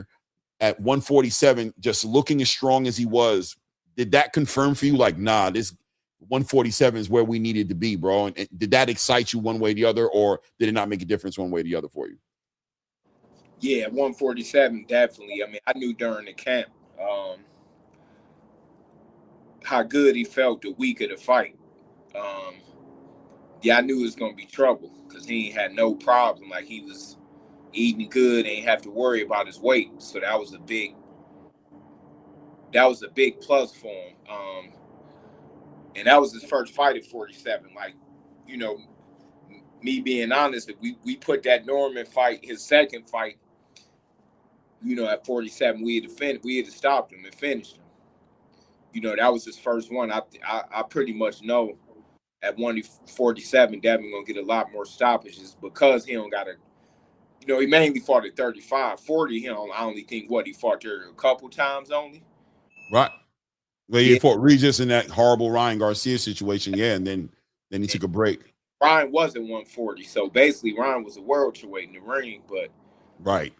So Dev is gonna get a lot more stoppages at 147 because he basically skipped a whole weight just to make sure that he don't got to fight his weight and the opponent. Right. We got a question here for you from the people in the chat right here. Just left arm. I hope that's not a pause, but shout out for the $5. It says, Bay, it's happening at 44. It is what it is. There's no going back. How confident are you in beating Curl at 44 as opposed to 147? I don't know if you want to answer that question. I mean, I'm just as confident as any weight in beating him, you know, definitely. But we got to see even if they ready on the other side, you know, Shakur still got to want to take the fight. Right. Right. I ain't saying that he won't, but, you know how the business go, man. It's numbers, it's this, that, it's who gonna get more, and who's all that going into effect too. So, but Devin is the welterweight champion. But my idea is, if Devin fight at 144, I think both belts should be online. His 140 title and Devin 147 title. I think they both should be on the line. Right. Well, yeah, right. Shout out to my brother Blue, who's in the building, man. Blue, salute Blue, man. What's good, family? What up, Blue? What's good? What's shaking? Blue. We're Hey, good. what up, champ? Yo, what's good?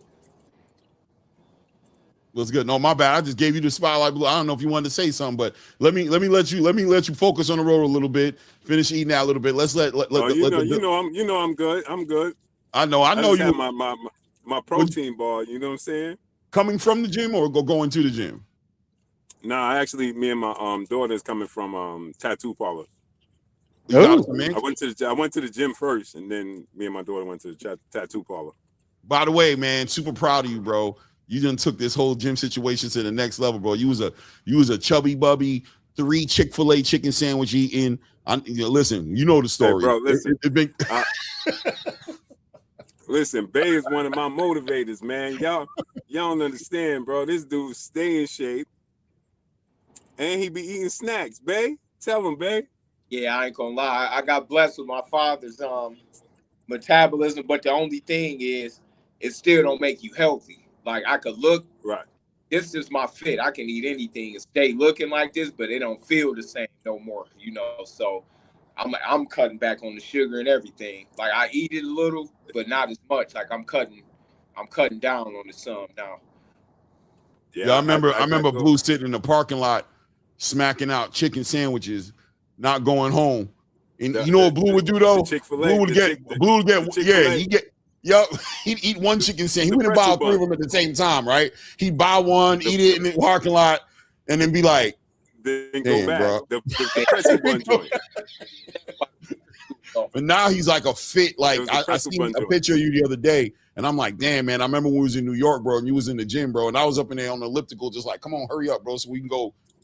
Come on, bro, hurry up. D Blue, like, I gotta get it in. I gotta get him, man. He stuck with it all the way through, and now it's a whole different game plan, man. See, the feeling is addictive. Yeah, I do. Yeah, I do.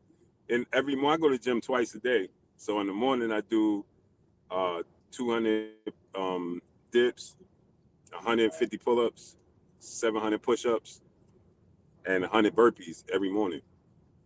Then I get on the Stairmaster. I do the Stairmaster for like 20 minutes. Then I do 15 incline on 3.2 on the treadmill and walk for another 20, 30 minutes. Oh, but another thing I do is I eat. I walk after every meal. At least I try to. Yeah, bro. Back from there, because you know the feeling now. So when you stop doing it for a minute, it's gonna force you back in because you ain't gonna feel the same. That's crazy. I was on the gym for a minute. I'm back in the gym right now, man, but I was on the gym for a minute as well, though. But, man, life be life, man. It is what it is. Billy Cruz says, with the $5, appreciate you. Billy Cruz says, respect to Bay, but Shakur by masterclass. Puerto Rico. Puerto Rico done snatched Shakur up, right? A lot of Puerto Ricans be up in here repping Shakur, man. Like, they done took Shakur. I mean, look, his father's Puerto Rican, so it's not like crazy. But it didn't seem like it was like that in the beginning of his career. But now Puerto Ricans like, we got one, bro. They're taking their pound for pound champ, bro. They're number 3 pound for pound champ. They taking them, bro. They claiming them. But he said Shakur by masterclass. Respectfully. I wanted to ask Bay this, right? So you can explain to the people, because you a fighter that always stays in shape. You know what I'm saying? And people talking about. See, it's easy for people to try to dispute me when I say this, but Shakur Stevenson is not a career 135-pounder. He's bigger than you, Bay. Right? And so my thing is, he can make 47. How difficult, you could tell the people, it's easier to go up than it is to cut that extra 3 pounds. Yeah, well, especially with a guy like Y'all can hear me? Yeah, we hear you. Yeah. Yeah, see, with a guy like Shakur, Okay. he got the skills to, like I say, if I take Devin out the equation, it'd be every other 147 pounder. Like, I can't even think of nobody. The only guy I think that might give him a little trouble, but he would have to be on his best night, is Ryan Garcia. But I don't think that I don't know. Ryan is hot and cold. So yeah, but Shakur, I think that he can go up to 47 and fight. Like we say, he Floyd was small. Floyd fought at 47 for a long time, and Floyd wasn't really, he dominated there.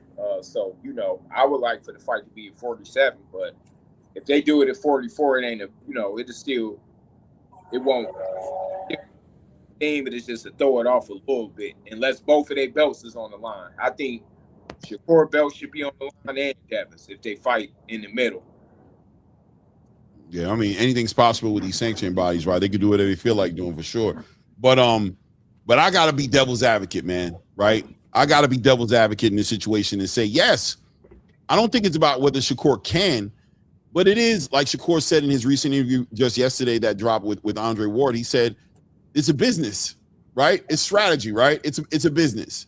I'm a pound for pound fighter, bro. I don't need to make it easy for you. I don't need to make it, you know what I'm saying? I don't need to just give in everything. We could do a catch weight. Because at the end of the day, I bring something to the table as well. And it does, I would say from the outside looking in, it would look like Shakur is kind of like giving up his leverage, right? Just going to Devin Haney's world. Hey, I don't even want to cut you off. Listen, I agree with a lot. I disagree. That's the one thing you can't come to a guy weight and expect for them he the welterweight champion, right? Can't change the weight class, in my opinion. Like, this the only thing I differ with Shakur on. All the other stuff, he got the skills. I don't disagree with him, with anybody saying he could beat Devin in their opinion. But the thing I disagree with is the one thing he is Terrence is his mentor, basically, right? He went up and fought Canelo. He moved up 21 pounds. He only fought once at 54, so they don't even barely. He went up 21 pounds and they asked for no weight. He didn't tell Canelo to come to 165. He fought him at 68 and they ain't asked for a weight cut. So that's the only thing knock that I got with Shakur, is saying why did he got to. The reason why is because he's the welterweight champion. So if you want to fight for the welterweight title, the weight is 147. Now, if you're saying I'm gonna put my belt on the line too and fight for your belt, that make a little more sense. But that's the only thing I disagree with. You can't say why I got to give up this because you're fighting the welterweight champion. If that's the case, but Bay, right?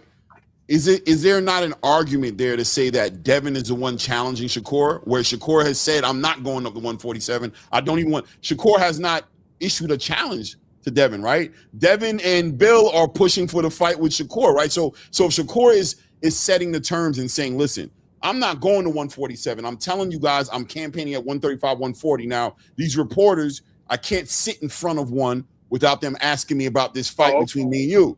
So I'm giving you a world where here's the world I'm willing to concede to make something happen that in all real time I'm not that interested in right now. I got a whole nother thing going on. So what do you think about that? Okay, well, see, I ain't really fully know that. I thought that he wanted to fight with Devin and he was asking for it. Okay, so yeah, if he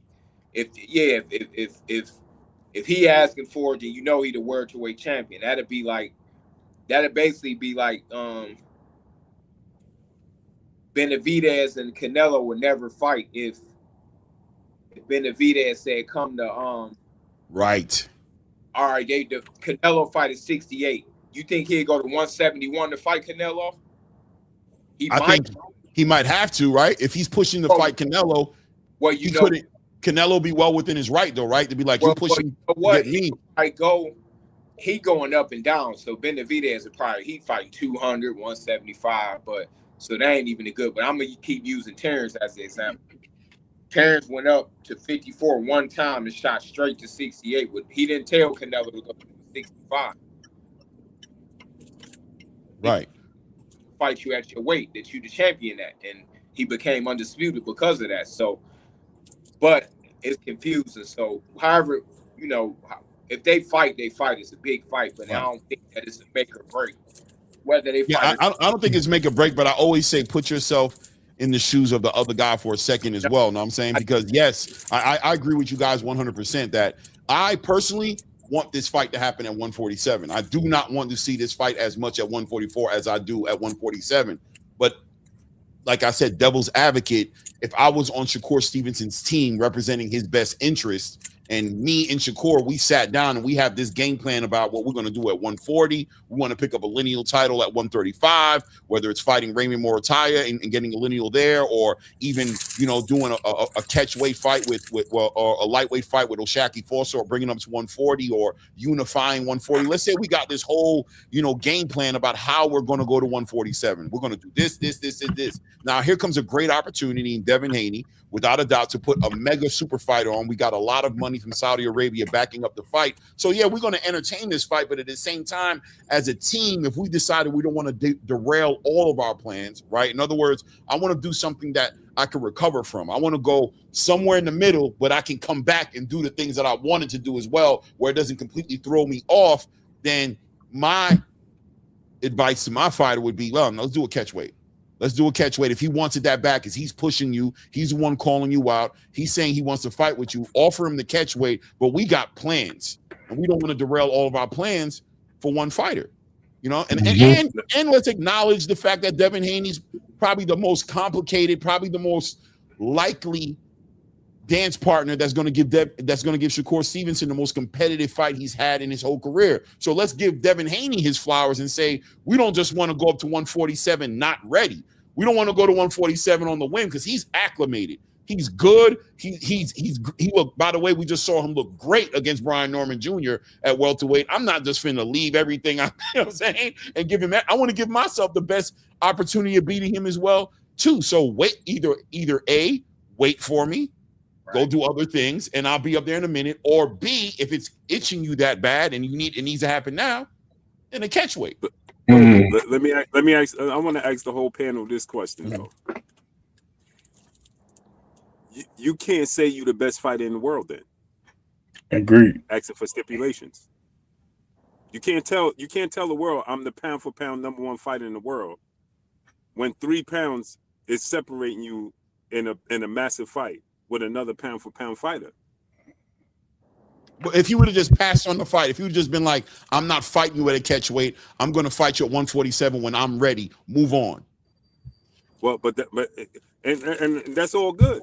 But you can't tell the world you're the best fighter in the world. So I got to be summoned and move when somebody else calls me. I got to prove I'm the best in the world. I should answer the summons and move accordingly. Just do what somebody tells me to do.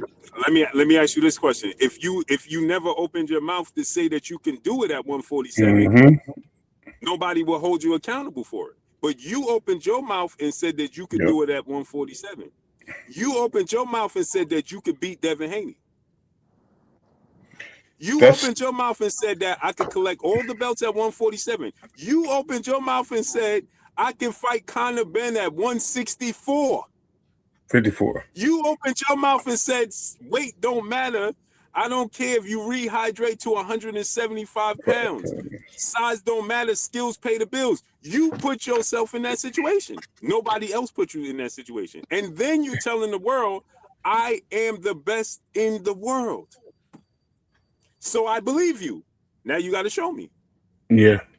Now, I really do hear what y'all saying, but I'm just being honest. Can't nobody summon me, bro. You're not playing with me. Like, you know what I'm saying? When I'm ready, I'm ready. We fight on my time. I don't just get called out and show up in your weight division and give you an opportunity. But see, now what you're doing is backtracking because you saying you're doing it on your time, right? Right. Cool. But you was the one that said that you would do it now. Yeah. With the so stipulations. Now we're saying, okay, do it now, and then you like, no, you can't form, you can't. No. No, he didn't say he would do it now. He said he would do it now. In November. No. Listen, Blue. He said there was contingencies in November. Conor Ben ain't Devin. No, he said he'll fight Conor Ben in November. Conor Ben ain't Devin. 154 is what you're saying. But he already fixed that. He already said that that's not. I mean, literally, By the way, Blue, you're frozen. We don't hear you. But literally, Shakur Stevenson spoke on this yesterday with Andre Ward, right?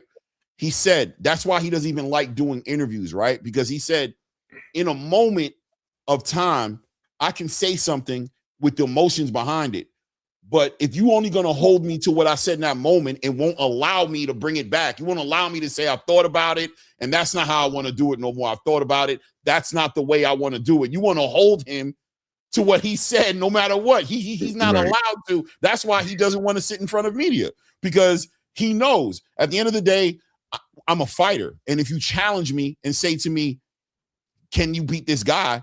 Yeah, I could beat that guy. In his weight division, if I really tried, I could beat that guy. Hell yeah. But then he thinks about it and he goes, hold up. I thought about it. I don't want to just do it right now. This is how I would do it, though, to make it happen. Nobody's going to give him his flowers and allow him to do that. Go ahead, Angelo. It looks like you. No, yeah, I haven't spoken yet, Ray. So, hey, Mickey, great to see you. Great to see you again, man. It's been a while since I was rocking with you at Mayweather Gym. I think Blue's gonna come back, so I want to pivot for a second. Mickey, so for you, you have a fight coming up, unless you want to tell us that it's canceled. I think in Ohio, right? Yeah, on July. Minor injury, so I'm gonna put it back on soon, probably sometime in July. But I had a little injury, at this point. I can't, this the end of my career. I only got to, so I can't afford to make it serious. So it was a minor injury, but I had to take 14 days off. Right. Yes, I am going to reschedule the date. It should be out next week. So so I'm gonna try to just close the chapter with a few good ones and show what it's like to have a dual purpose. And I'm gonna actually be filming it for YouTube, to where I'm training and training myself. So I'm gonna show how to go about the routine. I'm gonna be documenting it. Right. No, that's awesome. And the reason why I want to talk to you about that is I feel like you're doing the Bill Russell right now, right? You're doing player and coaching at the same time to kind of end it all, right? And for you guys, by the way, who don't know who get it, because we get a lot of replay people and casual sports fans that will watch ATP Combat Media. We're speaking with Mickey Bey, who's the former IBF lightweight champion. I remember those days, Mickey, because I was at Mayweather Gym watching you doing all those training when you were getting ready for the title. Man, you being a world champion yourself, I'm actually shocked that you still want to fight, because you're already 40. You're like you said, you got a couple left in there, but you're really more in the coaching side rather than the fighting side. What's still keeping you in it? You just want to kind of end the legacy? Well, yeah, opportunity during my career, like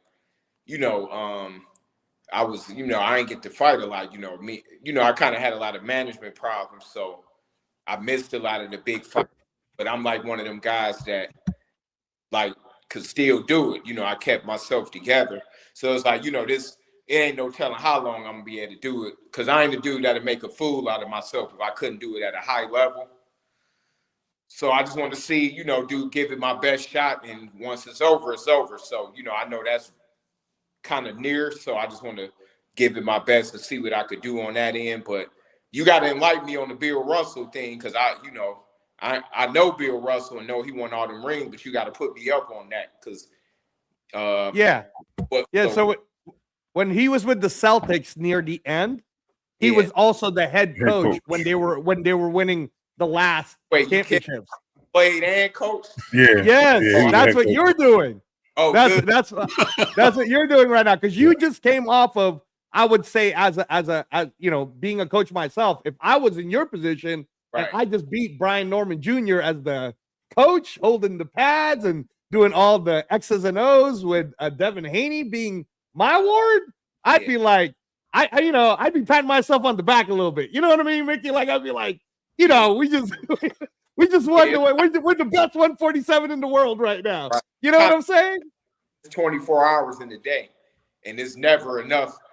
Elon Musk and all them dudes still working. They got way more than me, so I want more accolades, more money, all of that. And since I got a chance to do it, because, like I said, I got kind of caught up in the whirlwind during my career where I didn't get a lot of the big fight. I was one of them kind of dudes that would have fought everybody.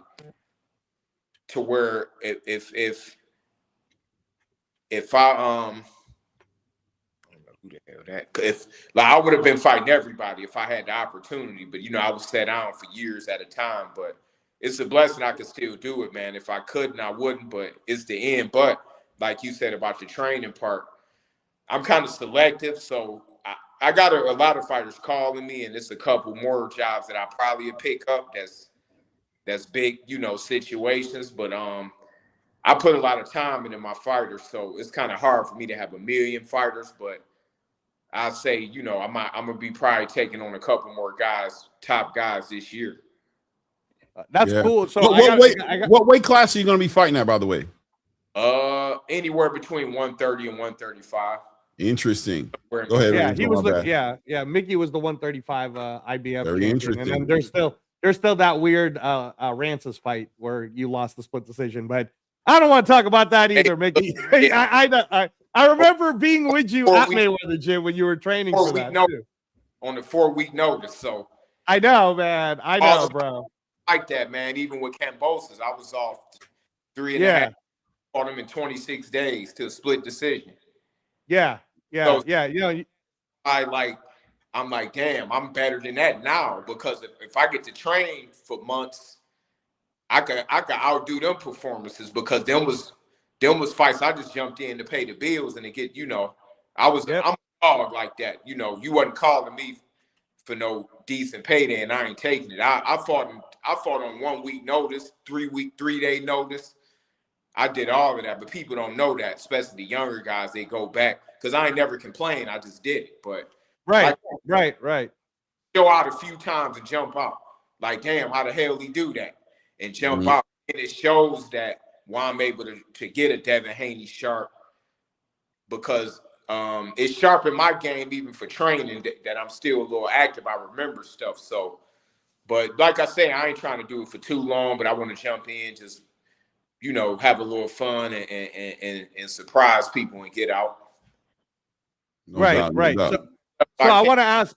I wanted to ask you this, right? So let's say you do this. You're going to do this next fight in July. I think you're trying to schedule it for Ohio, right?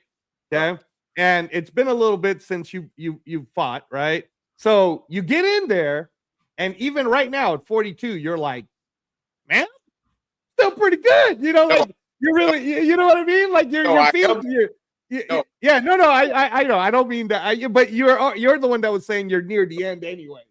But my question is, would you consider then saying to yourself, well, instead of doing like a last fight, how about I get one of these dudes trying to come up to see if I can get them like maybe since Devin, maybe not, because it's not official yet, is signing to Zuffa. I was thinking, man, what a way to go out, Mickey. If we get you on a Zuffa card, right? And you're a Zuffa main event or something, and like Dervich, they talk about Dervichenko right now. He's fighting in New York, right?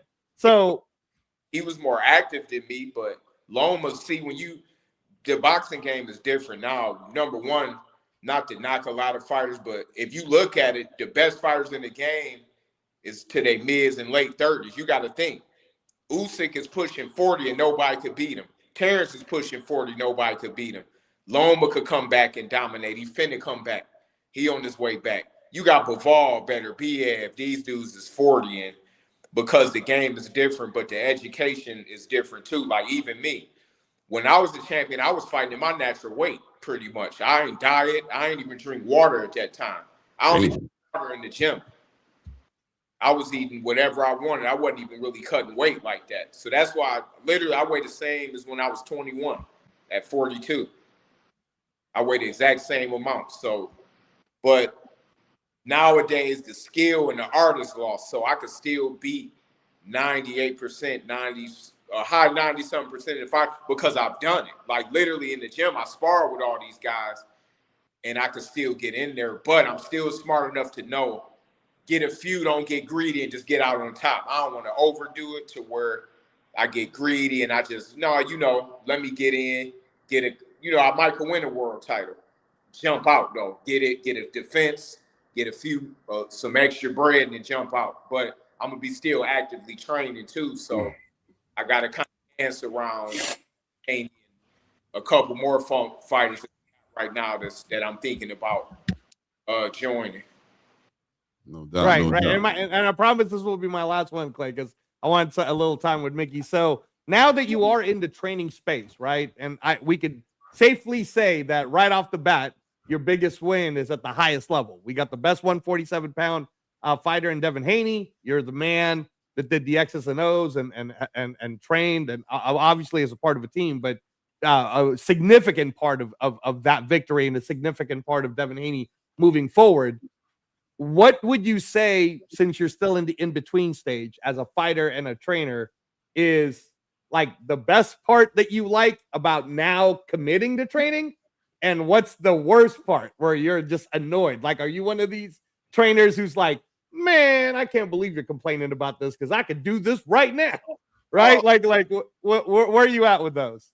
But that's why I say I'm selective, because number one, I got Devin. That's not only the best in the game, top 5 pound for pound, he's one of the highest paid. So when I get dudes that's complaining about stuff that, like with Devin, I don't never got to check and see if he doing this, doing that. He don't cut no corners. Like, he more like a 2%er in boxing, as far as even top fighters cut corners and they might not run today. They might. With Dev, I ain't got to do. All it is with him is giving him the strategies in the gym and tightening them up with the performance. It ain't nothing about his discipline. The money don't take his hunger. So it's hard for me to train fighters because of that. Now, I got one little kid I'm finna bring up. He's 12 years old, which I don't even train kids, but I'm going to turn him pro at 15 years old. Andy, a little white boy that I think is going to be the best white boy in American history. Damn. In history? Is he from Ohio? Is he from Ohio, Mickey? He's from Phoenix, but they moving to Vegas in 2 weeks. This is how serious they are. They moving to Vegas in 2-3 weeks. So, and man, this little kid is a freak. He gonna be like a Devin Haney or Shakur as a white boy, like cold. Since Willie Pep and them, that's my goal with him. And I don't do you want to drop the name with us now? So the golden ticket, Julian Wardlaw. Julian Wardlaw. And Bay, you forgetting to mention that you started training the Masons too. Oh yeah, I used to train the Mason brothers. Abdullah Mason, the Mason brothers. Abdullah Mason, yeah. We family, so that's something that always could rematerialize, because of that. And but honestly, I'm gonna probably be training a couple more top fighters this year. Whatever happened with King Garcia? He's still kind of been in. Maybe had time to be there, but that's a possibility as well. Me and his father talk all of the time. So yeah, I started him. That's a possibility as well, of coming together. But everything kind of got to center around Devin because that's my biggest fighter. Facts. So everything got to kind of move around him. But I do got a couple big that I might be working with this year though. That's awesome. Well, thank you, Mickey. Thank you. I don't want to hog it up, but thank you so much for giving us all that info. No, thanks for inviting Russell thing. I'm gonna check that out. I gotta check that story out. Yeah, you out here matching. You doing legacy things, Mickey. You don't even know it. You don't even know you're doing legacy stuff right here. My objective. I get bored if I ain't trying to do something out of the box. Right. That's my way of having fun. That's why when I came back in with Devin for the Norman thing, when people was counting them out, it made me even more. That made it funner for me. I'm like, okay, come on with it. Let's do it. They counting us out. He gonna knock us out. He gonna do this and that to us. Oh, that made my job funner. But you had to be excited. That's why I brought up the 147 because I remember you were very like. I remember when me and Blue were doing the lives, which we gonna get back to doing. I always push Blue and bother his ass about this shit. Every time I get him on the phone or some shit, I don't know. I'm on his. Shout out to everybody in the chat. Y'all know what it is because y'all bother me too, but I bother him. I make sure he hear that shit. But I know that's all facts. All facts, right? At 147, that man was different than I've ever seen him in his career. And I know, listen, I know you see him in the gym. I know because I've heard about the urban legend of the great mystical Devin Haney in sparring, but it never translated into the ring. But for that moment against Brian Norman Jr., it got nasty. It got nasty. And if you were wondering, but he didn't give us everything, like you said. It would have been worse if he had more experience. So we're excited to see. But in a way, it feels like we've been derailed a little bit with this catchweight thing, right? It's floating. It's like there was a certain momentum building up for Devin at 147. I was super excited to see his next fight. And I'm not going to even lie to you, bro. I'm going to just tell you straight up. I'm more interested in that Keyshawn Davis fight at this moment than I am the Shakur Stevenson at the catchweight fight, because I wanted to continue to see this 147-pounder Devin Haney evolve in the division. And in that spirit, it feels like he is kind of stepping back. And it's like, what are we going to see at 144? I don't know. Right. And I think a lot of people feel the same way, but you have to feel some kind of way at 147 to be like, boy, there he is. You know what I'm trying to say? Like, he's there in real life. This is happening. Listen, it's room, man, to where, believe me, it like that Norman, yeah, we scratched the surface, but man, that ain't even like, we even knew after the fight we talked. And I'm like, yeah, he like, yeah, man, now I know 147. I'm great. Like, man, I'm gonna stop them next, now that boom, like he know 147 is his weight. He felt good. He felt good at the weigh-in. He felt good. He didn't have to lose a lot of weight. Young, so them cats still growing. But we got a lot of room, man. Listen, maybe him and Keyshawn, dude. I let Bill handle the business. He got it under control. For sure. But I'm saying, 47. I don't knock Shakur if the fight don't happen, because I can't say it ain't a valid point to wait. Because I do think that's going to be the biggest fight in the sport when it happens. If it happened now, it'd be the biggest, but in a year or two, it'll probably be even bigger. Yeah, I agree with you on that. Just left arm back in the building with that name. I don't know. Pause. I'm just going to say it just in case. Bay, it sounds like you're confident in 40. It sounds like you're more confident in 47 than 44. Oh, no, I'm confident either way, because Devin can make 44, but it's just weird because he's the welterweight champion. So it's like, if you want to go fight the welterweight champion, why would he go down? You get what I'm saying? Yeah. It's kind of like, why would he be the one? Right. But at the same time, I ain't going to say Shakur's scared or this or that. He's scared or this or that. But I just think the best thing that he could do is say, look, I'm going to put my belt on the line too. So we both got our belts on the line. If we're going to fight in the middle, guess both put our belts on the line. That's the easiest way to do it to me. Has that ever been done in history? Is that even possible for Shakur to put his belt on the line, being that it's past the 140? So much money that they can make it happen if they want to. That'd be my... The sanctioning bodies won't do it, but what I will ask you, though, Mickey, is, we've always had kind of this issue, right, with Devin not having the Ring Magazine belt already, because he technically beat the guy, right? And right now, they have Brian Norman at number 2. The rule is supposed to be number 1, number 2. Unless it's vacant, then it could be anyone from the number 1 guy, which is Devin, can fight anyone in the top 5 to get the Ring Magazine belt. But would you say that if Shakur, who's the current Ring Magazine champion at 140, does fight Devin wins, shouldn't he automatically be the Ring Magazine champion at 147? Would you say that would be a fair concession? If Devin got to drop to 144, then he should get the Ring Magazine lineal title if he wins? What do you think? Yeah, I think he should be the lineal champion now, honestly, when he beat Norman. I think that, but this just what I'm throwing in. And y'all could probably clip this and put it out, because I don't think nobody mentioned this yet. Both belts should be on the line, Shakur's and Devin's. If they're going to fight in the middle, they could make it happen. Anything can happen in boxing. So, and I think Shakur's belt and Devin's belt. But like I say, at the end of the day, them the two top dogs. If it don't happen now, it's gonna be a big fight. I don't see neither one of them losing. I love the Keyshawn fight too. I don't dip. I know what's going on, but I don't be on it every day. Like, oh, who we fighting? I talked to Bill yesterday, and he told me what he told me. They do want more mostly because they want the bigger. That's gonna be more money too. So right. Keyshawn is gonna be a fortune of money. Any fight is gonna be a fortune, but we know that Shakur probably could be.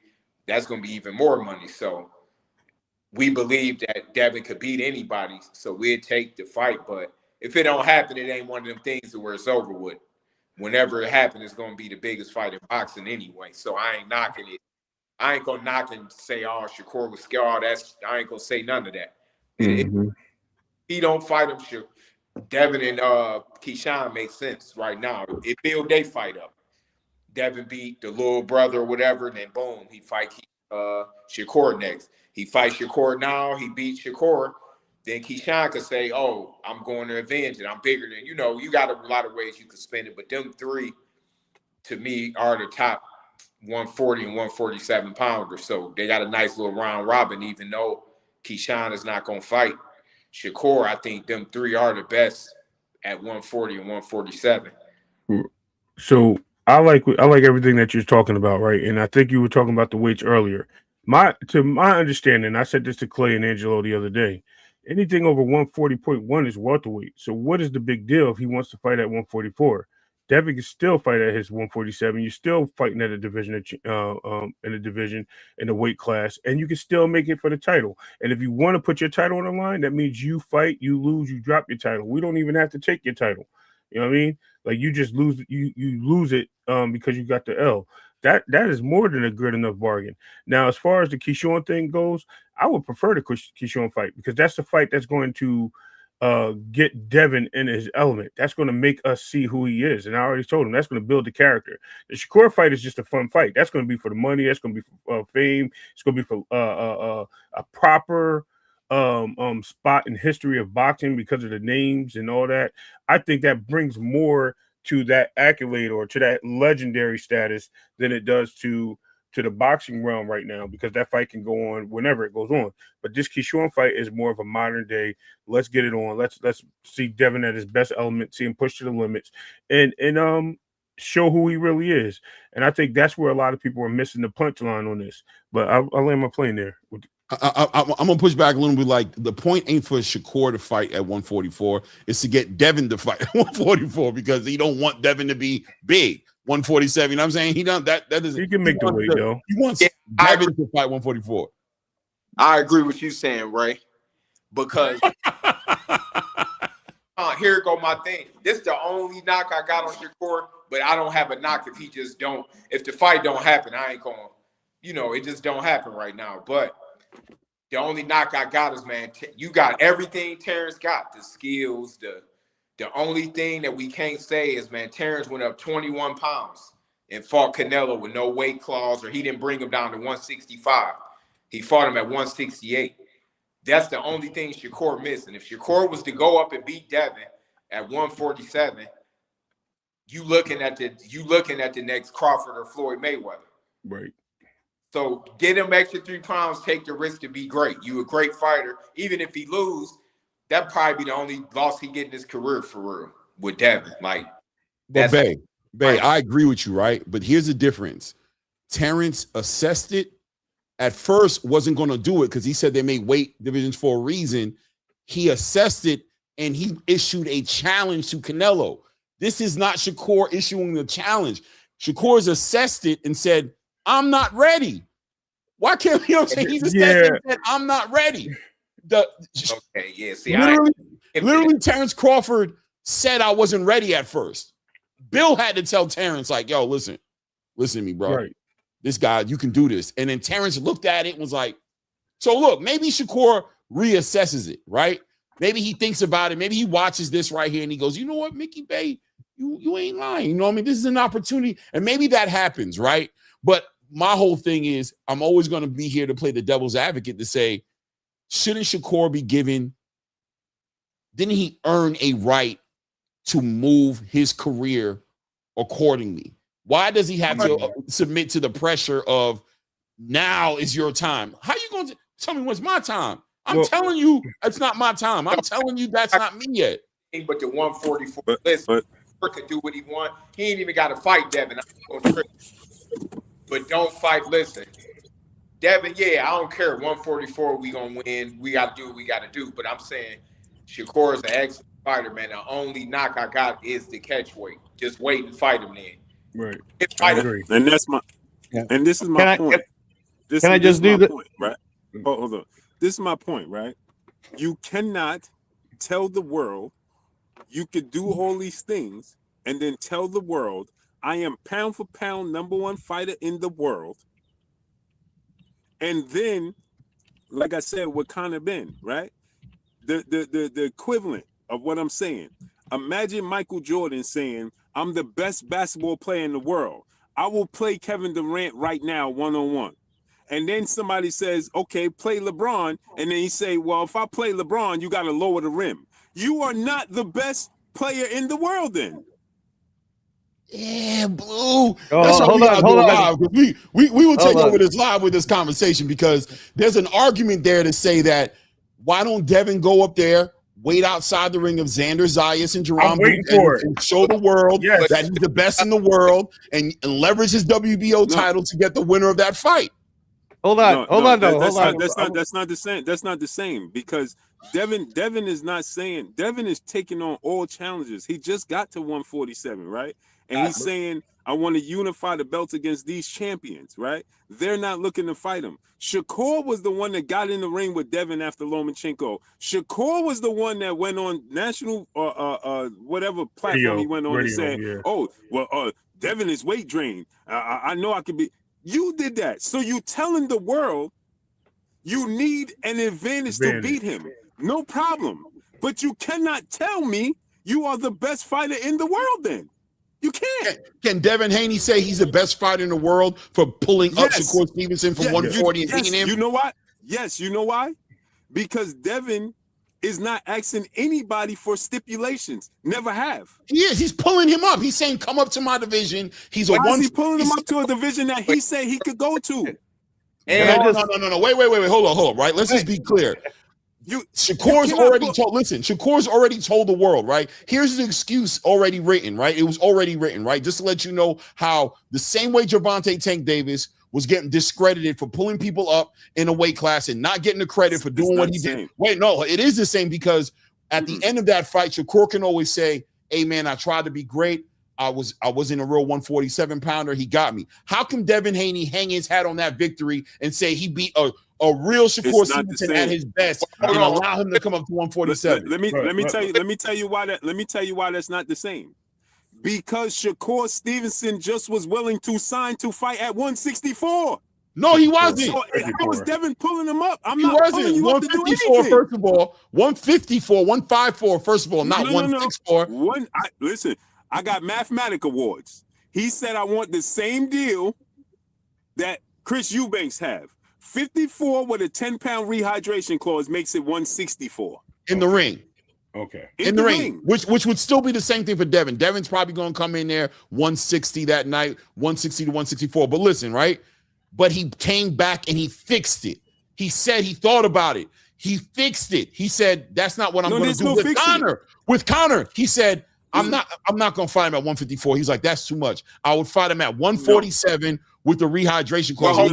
So let me tap in real quick. No, he didn't. Hold on, Ray. No, he did not. Conor Ben said, I'm going to 47 because I want to get a belt. Shakur then said, I'll fight you at 47. So he's the one writing these checks. So if you're willing to write these checks for Conor Ben, how is Devin Haney pulling you up when you're willing to go up there anyway? Well, if you're willing to go up there, again, like I said, we know Devin is on a different level, right? But you are telling the world, again, I don't have no problem. You're saying Conor Ben you feel like is a lick, right? Okay, so you'll fight him above that. You don't feel like Devin is a lick. No problem. But you cannot tell me you're the best fighter in the world then. I think the main issue that we're having here is that when we, Blue, what you're saying is legitimate, but here's the issue. When Shakur was out there pulling back some of his statements, he later called Conor Benn in the ring and said, "Look at you, you're too small. You're not as big as I thought you were." These are the things that captivate the moment, Clay. These are the moments that Shakur keeps throwing out there after he reneges on his point and pulls them back. Then he goes back somewhere else and he says, "Nah, I want the catchway or I want the rehydration clause." Then he goes on the radio show 2 days later and says something different, or he does an interview with Najee and says something different. He's constantly back and forth with his arguments on these in these statements. That's why I said I don't understand if Shakur is standing on business or not. And I've been on that note. It's not that I don't take him for his word. I take him for his word. If he could change his mind, right? Just like he changed his damn draws. I'm good with that. But at the end of the day, you can't sit there and throw one egg in the air and then be like, or what is it? Throw rocks and hide your hands. And then again, go ahead, play your video. You on mute. You're muted, Clay. I just want to make this You're clear muted. for Blue, right? I just want Blue to hear it. This is what Shakur Stevenson said, right? This is what Shakur Stevenson said after the Conor Benn situation with Chris Eubank. Here's what he said. Yes, but the thing is, it got to be at Wait. I'll pause it. Go ahead. Conor Benn is not in that video. This ain't the same video. This is the same video. Conor Benn shows up. Wait, hold up. This is right before Conor Benn comes on. Ariel Helwani, this is on the same show. Literally, the next video is him and Conor, because it was Conor Benn's interview next that Shakur comes into the interview to confront Conor Benn, right? But this is before Conor Benn said 147. This is Ariel Helwani asking Shakur Stevenson about his claims at 154 to fight Conor Benn, and this is what Shakur said. I know I said on air 154. I'm not a 47 pounder. I'm not even a 40 pounder for real. I'm really like a real 35 right, and can make 30 pounder. But I will fight him at 47 just because I don't think he's that big. Like he's stocky, but like far as like he ain't on my level, bro. Like there's levels to this. Like I'm gonna leave it at that because we don't get that deep. I'm just saying he made it clear. He dialed it back. He said, "I know I said what I said, but I'm not gonna do that." He said because, and he gave the reasons. I'm really a 135, not even a 140 pounder who couldn't make 130. But Clay, then I can't take you at your word then, because you now telling the world you're not even a 40 pounder.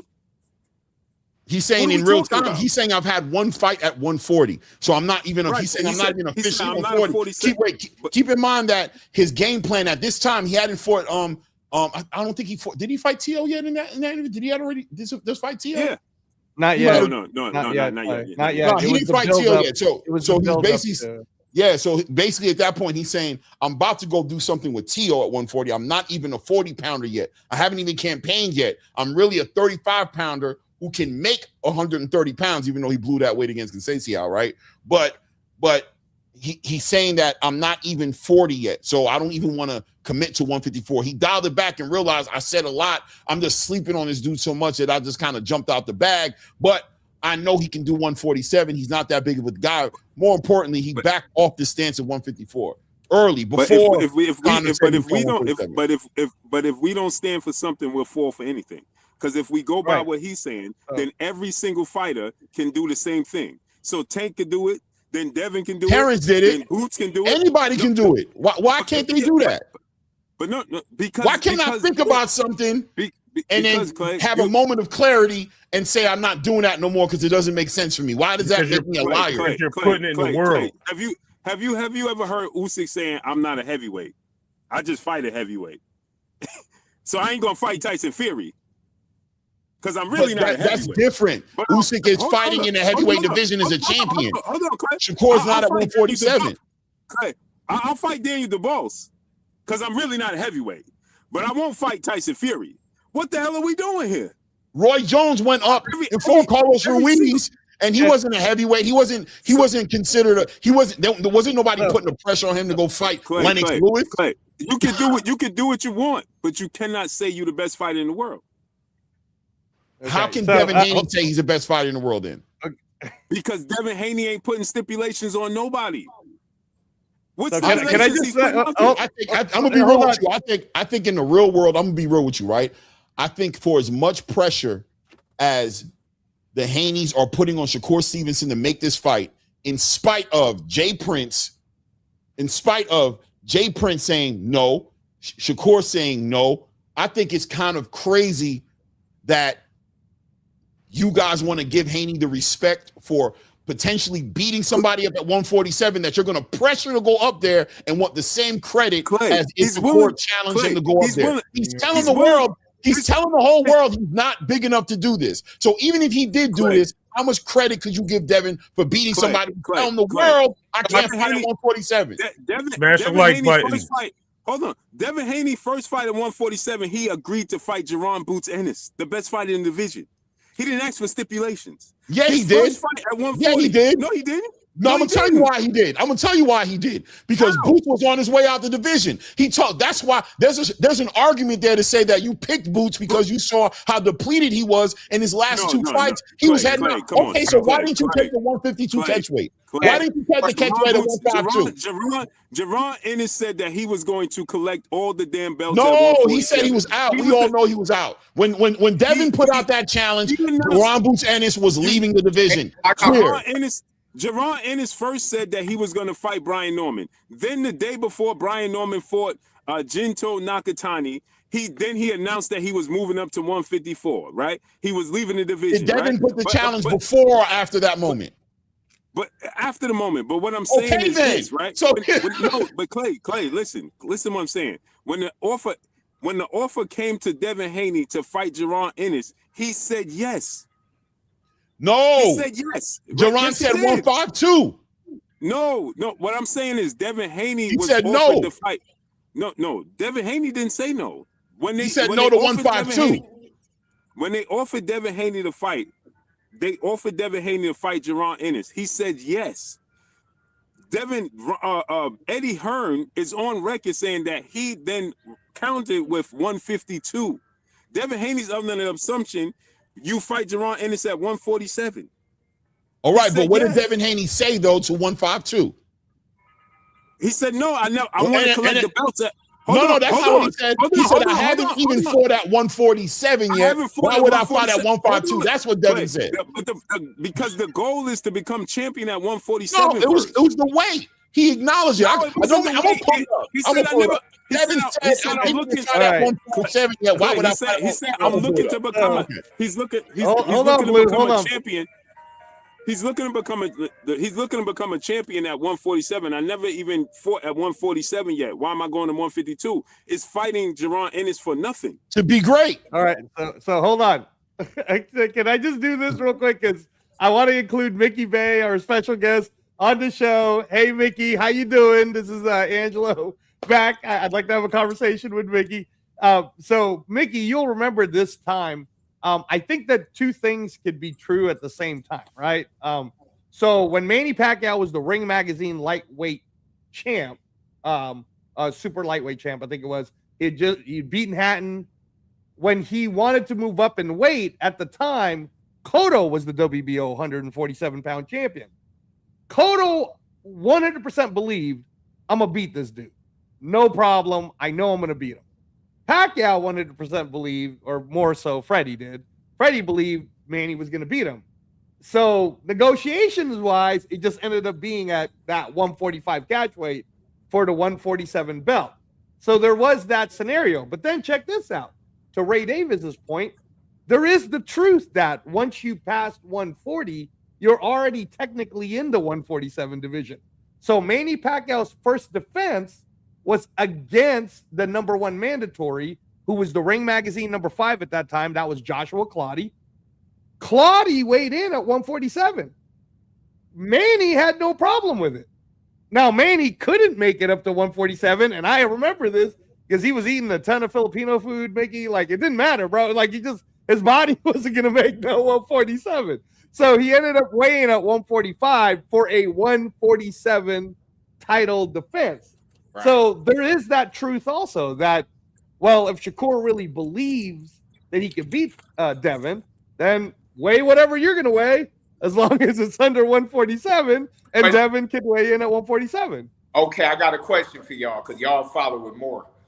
Remember, he was calling out Ryan. Was he calling him out at 47 or 44, Shakur? 44.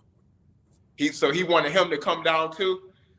Yeah. So I think he should. I mean, they could make the fight if Devin and making it was cool. But I just think he need to wait till he's 147 or to where he's comfortable at fighting the world champions at day weight. Even if he come at 44 and Devin come at 46, that's 2 pounds. Like Devin's still coming up from lightweight, so it's not like Devin was a lightweight. What 2.5 years ago?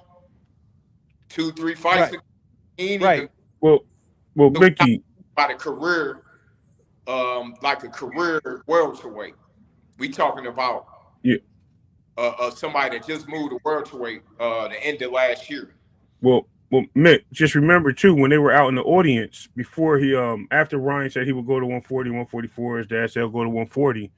He said I can beat him at 47. He said that, and this is out in the crowd. This is not something it was recorded, but it was not something that was like really out there that they interviewed him on. He said I could beat him at 47. Look at him, he's small, he's not that big. Look at him, y'all. Look at him. And he's literally pointing at Ryan Garcia, and they're sitting there face to face with each other. So it's just to say that Shakur says things, and I'm not saying he's like bad for saying it. You know what I mean? He's just believing in himself, and there's nothing wrong with that. It's confidence. But then he gets a reality check, or he gets in front of people after he says things, and he pulls back, which he's allowed to, the situation. And I'm okay with that. Here's the problem I have. You then go back into what you originally said, and then it looks bad. So it's like you're playing like this teeter-totter thing. And I think that's where the people have the problem at the end of the day. And my thing is this, right? Wait a second. I just want, before you go, Blue, let's let Devin speak on how he feels about moving from 140 to 147. And hold on. He's going to speak on the move from 140 to 147 and why he went to 144 and didn't go straight to 147. But go ahead, Blue. So Ray, that's my point, right? You can say whatever you want, but you cannot tell the world I am the best fighter in the world when you want stipulations and you're not confident. Because here's the thing. When he saw Devin, what did he say? You're not that big. You ain't that big. And Devin looked at him and said, we about the same size. That's what Shakur said. He sees Ryan Garcia. You're not that big, like you just said, right?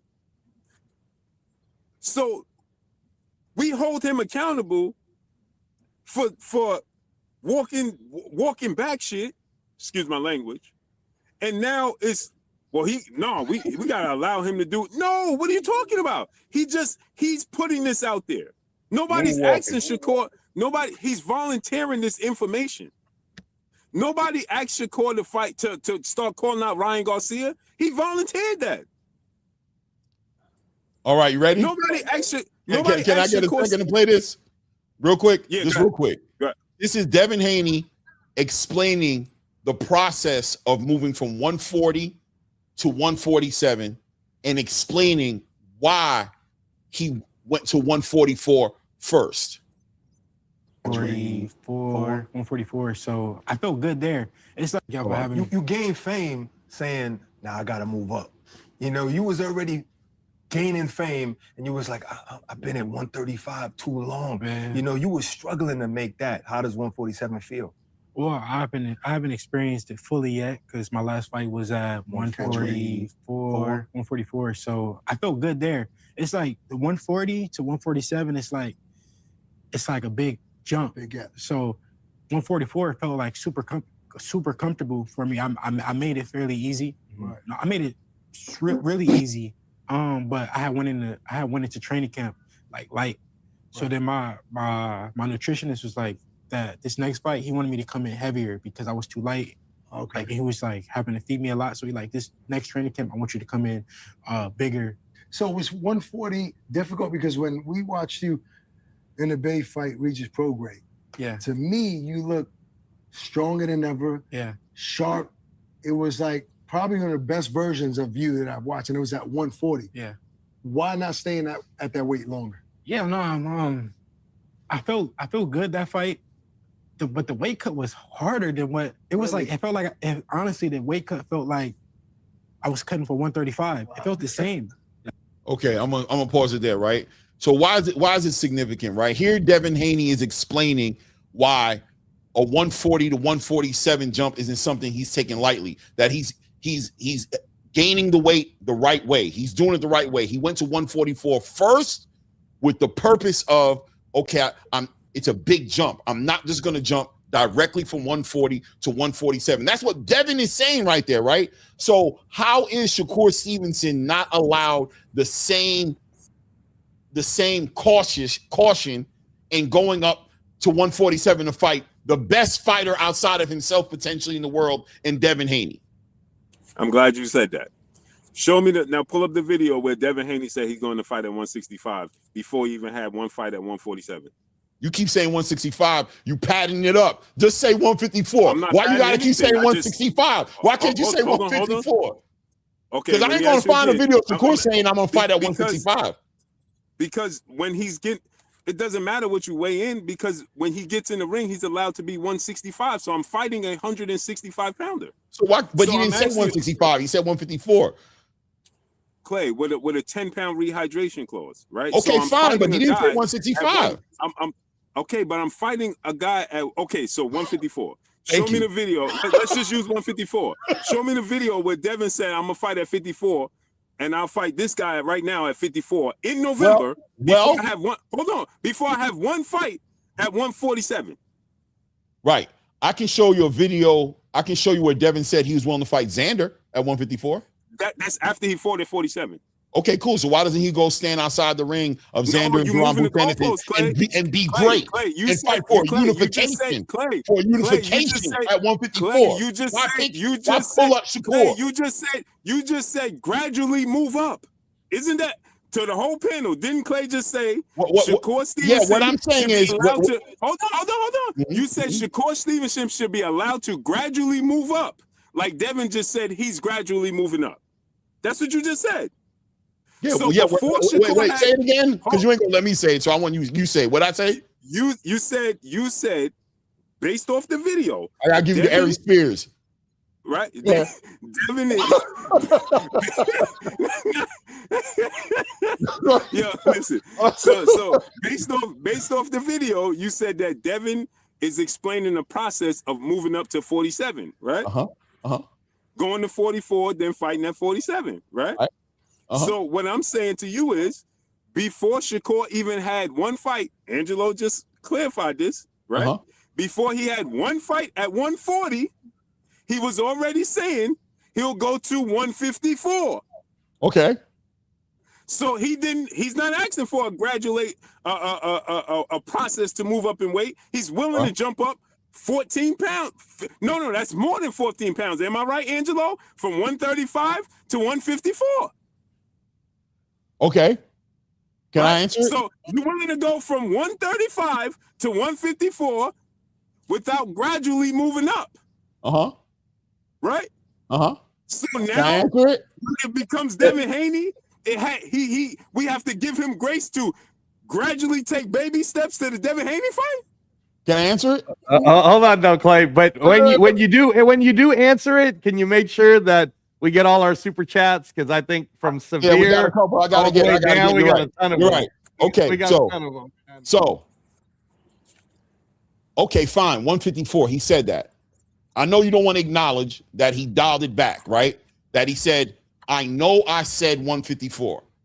I'm not doing that because I'm a 135 pounder who hasn't even fought at 140 yet and who could probably make weight to fight at 130, right?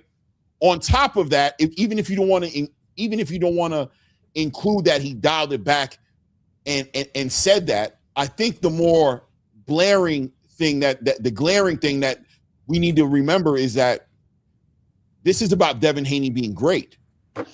Wait, this is about Devin Haney doing something special, right? You like to use movie. Wait, hold on. Devin Haney's not being great. Hold on. This is about Devin Haney being great, right? What credit can you give? I wish I had the clip because I'll play that one too. If Devin Haney is talking about being great, why pull somebody up directly from 140 to 147, knowing there's an argument there to say that Devin Haney's aware of how much of a jump that is, and he's taking advantage of a moment of Shakur Stevenson saying something that maybe he shouldn't have said to get a weight advantage on somebody he knows outside of what Shakur said. He knows Shakur ain't going to be prepared for him at 147. What kind of credibility you want to give Devin Haney for beating up Shakur? Where he's letting the world know right there that the jump is mad difficult. Now hold on, Blue. Before you answer, hold on, Blue. Hold on. Before you answer, we got to get to the super chats. Oh, we know. They're okay. They want to see this. They're okay. Go ahead. So now you know you messed up, right? Let's get it. Now you know you done messed up, right? So he dialed it back, didn't he, Ray? Didn't he, Angelo? Didn't he, Bay? You don't need them. You don't need them, Blue. Hold on. You said you got this. Hold on. He dialed it back from 154 to where did he dial it back to? 147 with a rehydration clause. Okay, what does Devin Haney want to fight at? 147. So wait a minute. So he gradually still don't want the process. You got to know I'm ready for this. Hold on. He still don't I want you to go. He's still not asking for the gradual process to move up from 35 to 47 to fight Conor Ben. So let's move 54 now. Let's put 47. He still is not looking for a process to build up to 47. He's still willing to jump up from 35 to 47 and fight Conor Ben at 157, right? 147 with a 10-pound rehydration clause. Can I answer it? So now you saying that it's a massive jump for Devin Haney, but he's still willing to do this massive jump for Conor Ben. Yep. Want me to answer it? Yes. He's doing that for Conor Ben because Conor Ben ain't like that. He's made it clear. I'm not speaking for him. Shakur spoke as to why the Conor Ben fight was something he's going to do because Conor Ben ain't like that, right? He even said in that interview. Wait. In that interview, he said, "I ain't gonna lie to you. I'm picking on Conor Ben." He's like, "I ain't gonna lie to you. I'm picking on him, bro. I shouldn't even be." He's saying it, right? So he's admitted it, but that's not important, right? He's being petty. Maybe you could say he's wrong for cherry picking Conor Ben. I'm cool with that, right? But this is about the Devin Haney and Shakur Stevenson fight making sense, right? Good. And wait, hold on. We just talked about legacy and why it's important for Shakur Stevenson to be at his best and Devin Haney to be at his best at 147. But we already know Shakur's made it clear that I will not be at my best at 147 because I'm campaigning somewhere else. So that being said, although we can use the words against Shakur Stevenson for what he said before, we have Devin Haney here documented explaining his own experience of the process of going, and we're talking about he couldn't even make his experience. He couldn't even. He said making the weight at 140 felt like making the weight at 135. So what I'm trying to tell you is he was already ahead of the game, probably should have been at 147. Shakur is still campaigning with no problem saying I make the weight at 135 easy, 140 easy. I need to get my body together on point before I go up to 147, right? So wait, there's an argument there. Wait, hold on, because people are always going to want that, because what you guys are going to say is if Shakur went up there to fight at 147, lost that fight, and Shakur would have gone in the post-fight conference and be like, be honest with you, man, I'm just not a 147-pounder, man. I try to be great, this, that, and the other. People would take away the credit from Devin, and you guys would say, there you guys go again, moving the goalposts. But they're not, because the whole world watched Shakur Stevenson adamantly tell the world he's not ready to go to 147. Adamantly say it. So if he finally did just concede to for it, just the right fight, challenge himself. No, not only for the right price because he couldn't do it. No, I didn't say for the price. I said for the right fight. My phone about to cut off and my battery about to go dead. Okay, babe, I'm gonna let you cook hey, it. Hey, babe, say something nice. Say something nice, man. Shout out to the channel and tell us where to find you. Mickey Bay Eternal on Instagram. No doubt. You coming back? Did we scare you off? You ain't coming back? You mad at us? You ain't coming back, babe? You ain't coming back? Oh, no, I like hearing.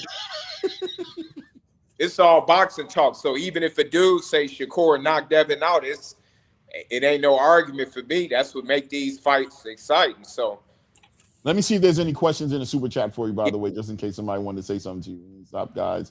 Okay, there was no questions directly for you. Okay, you good. They said it's Severe kind of had that question that Mickey Bay could answer, actually. The $5 Severe, T Severe. That's the first one that we didn't do. Wait, what was that? Here it is right here. A question for you. Said Shakur said he could easily fight at 147. Man, easily, man. Shakur said he could fight Ben at 54. Said Ryan and Ben aren't that big. Shakur loves a pump fake. That's not a question. It's not a question. Bay, I appreciate you, man. Thanks for time. I'm not going to hold you up, brother. So I'm going to come back on. Hopefully the fight will be announced by next week. That's that'll be awesome. I know you're excited. Yeah, so Mickey, your number is still the same, right? I'm gonna reach out to you from when we were at the Mayweather gym. Yeah, get it from Blue. No, I'll be having new numbers. You get it from Blue. Oh, a new number? All right. I got a new one. Yeah, so get it from Blue. Okay. All right. I'll reach out to you though. We'll get together. All right, Blue. But yo, Bay, I'm gonna hit you up. I'm gonna hit you up when I get off. Okay, bet. All right. Now you see, Blue, I sent you a text message and I told you we gotta do a live, right? Huh? I told you we got to do a live, right? I told you. Off, Clay. My mic ain't working? Y'all don't hear me? No, Clay, I can hear Clay. Your mic off. I can hear Clay. My mic is on. I hear you. Is my mic off? Yeah, maybe. No, I hear you too. I hear you too. I hear you, Angela. But you don't hear me. Blue, come out and come back in, and I'm gonna do these super chats right quick.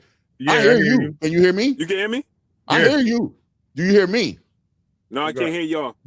Go out and come back in while I go through the super chats. Go out and come back in. Can you hear me now?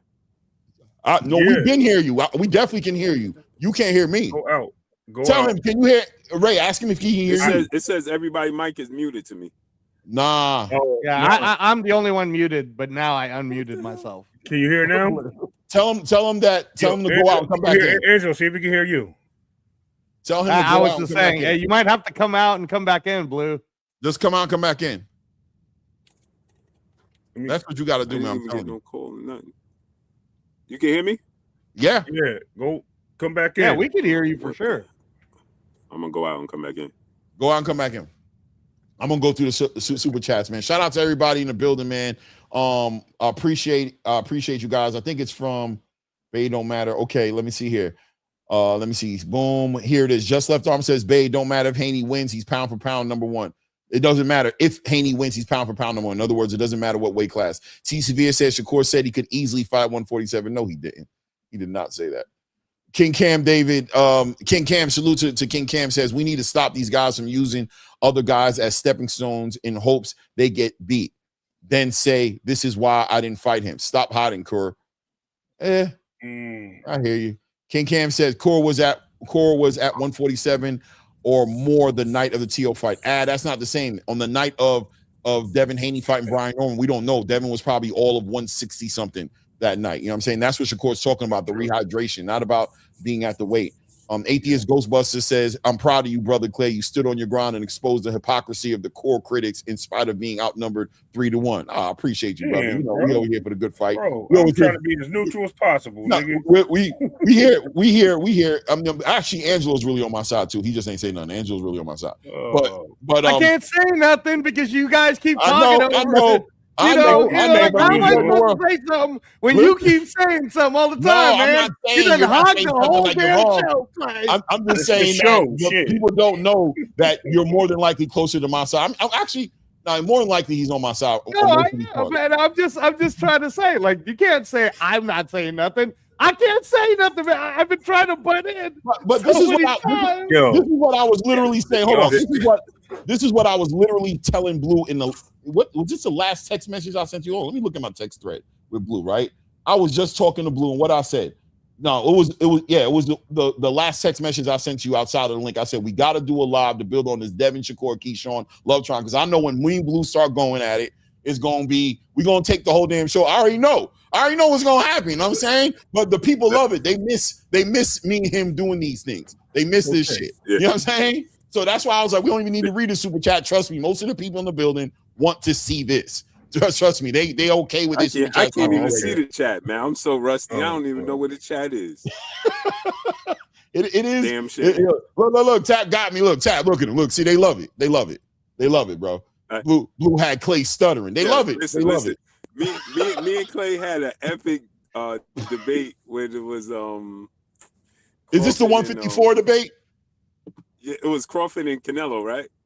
No, I would never debate you because it was a 154 debate where I was saying, is the 154 division better now than back in the day? And then you were like, nah, man. Yeah, we had that debate too. And we had to pick the fighters, and you stole Erickson Lubin. With the Crawford. Oh, it was Crawford. Who had a better win, Crawford or Floyd against Canelo? Who beat Canelo better, Crawford or Floyd? Yeah. Polo Buck in the building. Salute. Says salute, Ock, rocking with the boxing band, and no doubt. I appreciate the support. They love this shit, man. They love this shit. We do this shit. They love this shit, man. We did this every game there. They love this shit. But look, it is what it is, right? The reality is, forget the speculation. If the fight happens at 144, that's what we get. That's what we got to deal with. I would ask you, Blue, has Devin given up some high ground by doing this? So like me, me and Clay was talking about this, off air, right? So, I don't like it. I don't like that Devin make the sacrifice to go to 144, because for multiple reasons, right? This is what I told Clay. For multiple reasons. For one, I feel like he's giving up an advantage. Not an advantage, but he's making a sacrifice. And Clay made a great point in the same manner he did with the Ryan Garcia situation, right? Where Ryan Garcia came in the extra weight and he didn't, just go ahead and say, you know what? I'm gonna do away with it, right? So I don't like the extra weight cut, but in the same token, he did say he feel good at 44.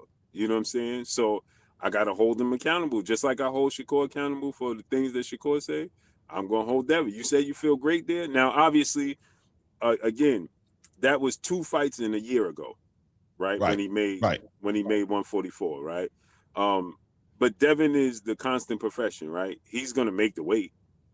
How he makes the weight, how he feels, I don't know. In the same token, right? I have to be fair. Like I told Clay, if Shakur is true to his word and he truly don't feel comfortable at that high weight, right? Then, like I told Clay, I'd rather see Keyshawn and Devin, right? Because I want to see Devin versus Shakur at their best. No, if Shakur can't make the weight, they fighting to catch weight. Devin can't really make the weight, because to me, if Shakur's going to a weight right now, he don't feel comfortable, even at 144. And if Devin is cutting weight, neither one of them is going to tell us the truth, right? Until after the fight, right? Every fighter tells us, I had the greatest training camp of my life, until after the fight. Then they tell you, I had this injury, that injury. Yep. No excuses right before. We good. No excuses before, right? Until the results. So, and then with these two dudes, they don't even make excuses when it's over, right? We didn't know about Shakur's hand with Edwin Dos Santos until his grandfather said something. You know what I'm saying? And then Shakur was like, I did hurt my hand. Shakur never said nothing initially. Right. About his hands. You know what I'm saying? He actually didn't say nothing until like a week later. He wouldn't even admit it. Even other people were saying for him. Yeah. It was longer than that. Right. You're right. It was Wally. Wally came on. He actually came on my show and said that he injured his hand. Remember, he said he injured his hand and couldn't keep him out the gym. And then we heard the audio from the fight in the ring with Shakur saying, my hands I think I broke both of them. Remember? And he said the same thing after the Josh Padley fight, right? Remember, like, he never told us, but we heard the audio because the mic was still on. He's telling his grandfather in private. We just heard it.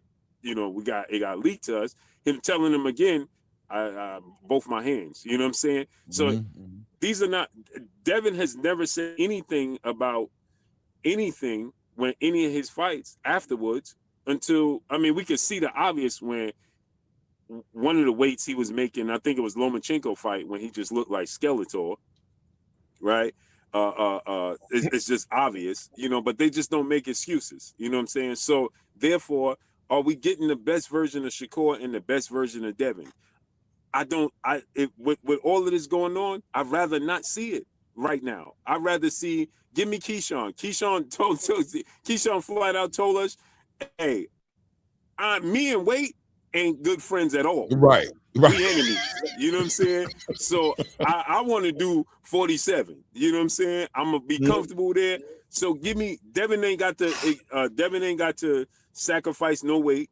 Whether we feel like it's because we don't know, right? Only he knows if it's a sacrifice or not. You know what I'm saying? So 100%. therefore, I personally prefer Keyshawn right now, and for multiple different reasons, right? Before I keep hogging it, for multiple different reasons, right?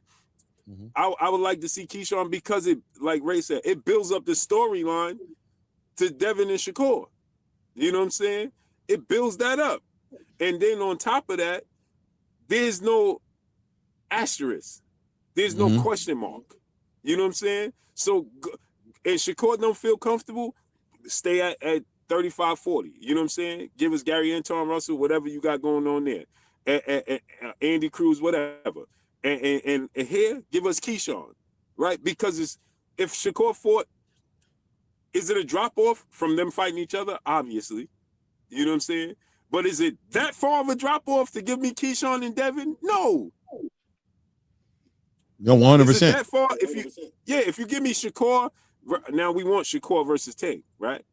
You know what I'm saying? Right. And this is what I was saying before, and I'll digress. This is what I was saying before when Shakur was mentioning the Conor Ben situation. I don't want to see you leave and give Tank no excuses, no options, no wiggle room. I want to see Shakur stay at 135, 140, right?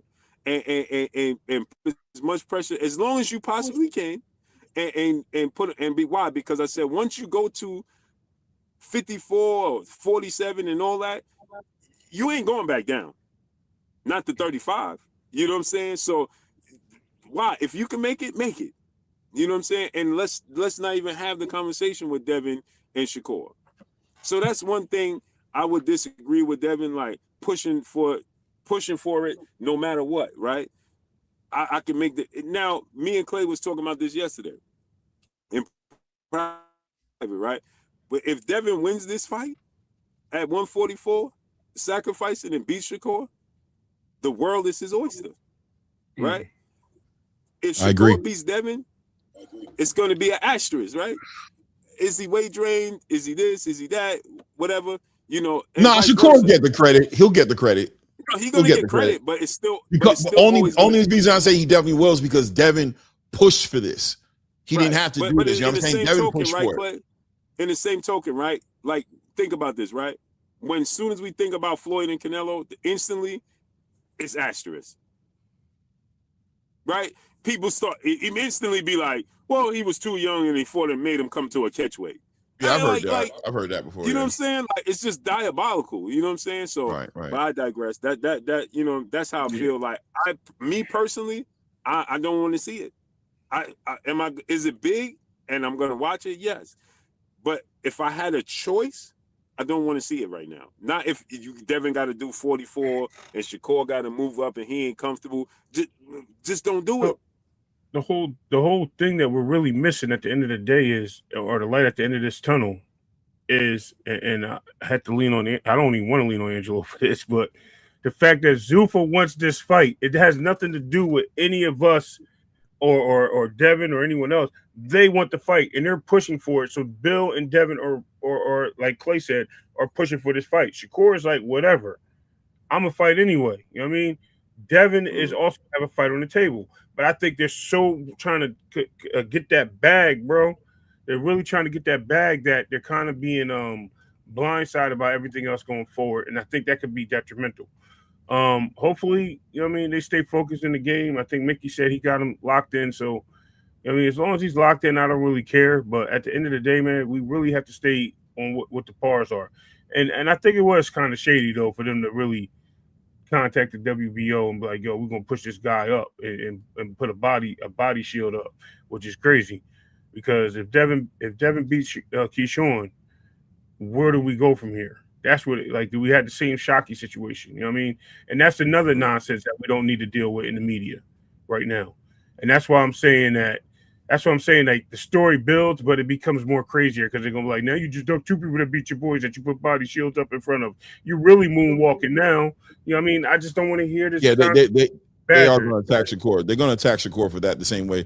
Shakur is going to get attacked, but he's already he's gotten comfortable in the seat of the villain when it comes to that. He doesn't mind it as much as I think people on the outside mind it.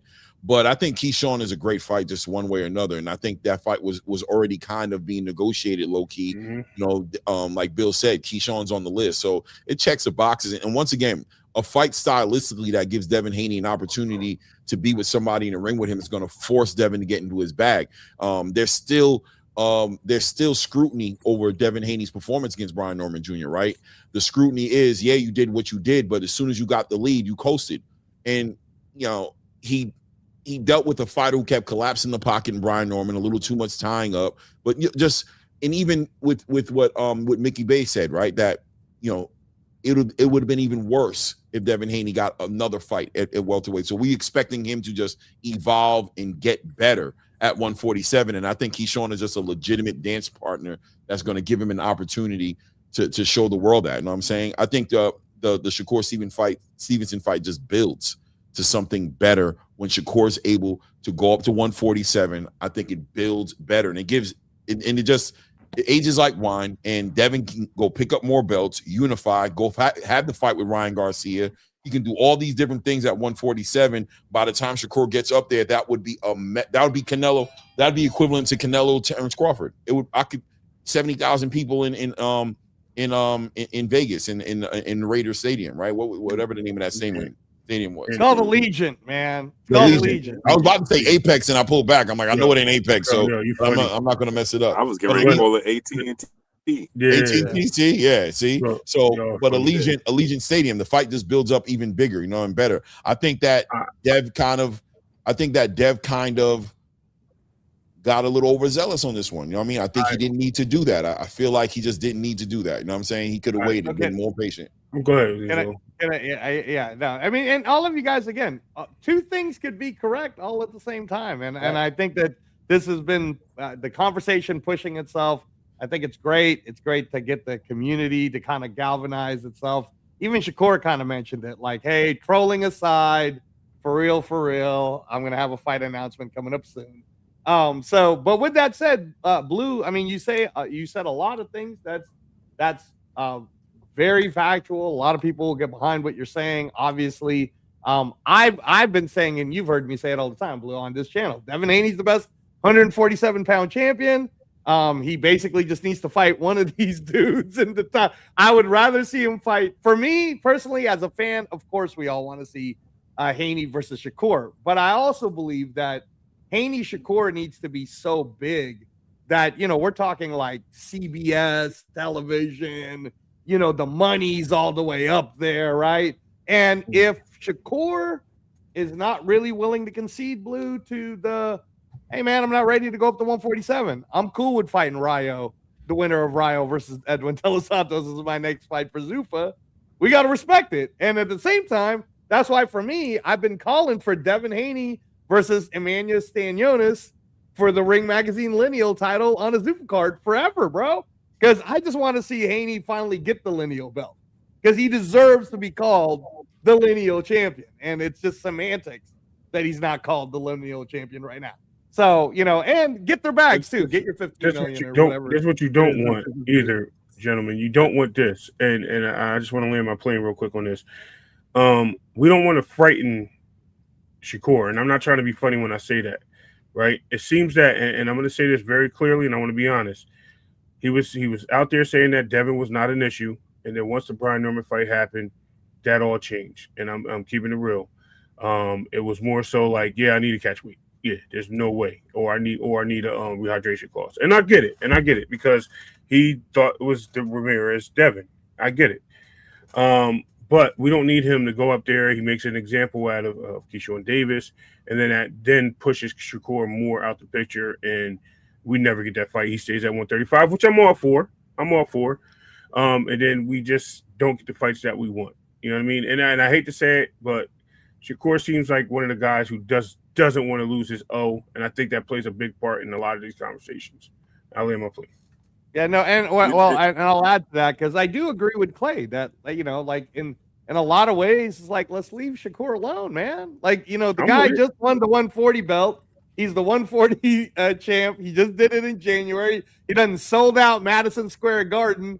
You know what I mean, right? Like let the man. Leave him alone. I'm with that. Let's do it. And if he's saying, if he's saying, I don't have a problem fighting Haney, but it got to be at 144. And then Haney said, okay, so if it's at 144, we good. And Shakur, I'm just reading out what they're saying on Twitter. And Shakur says, yes.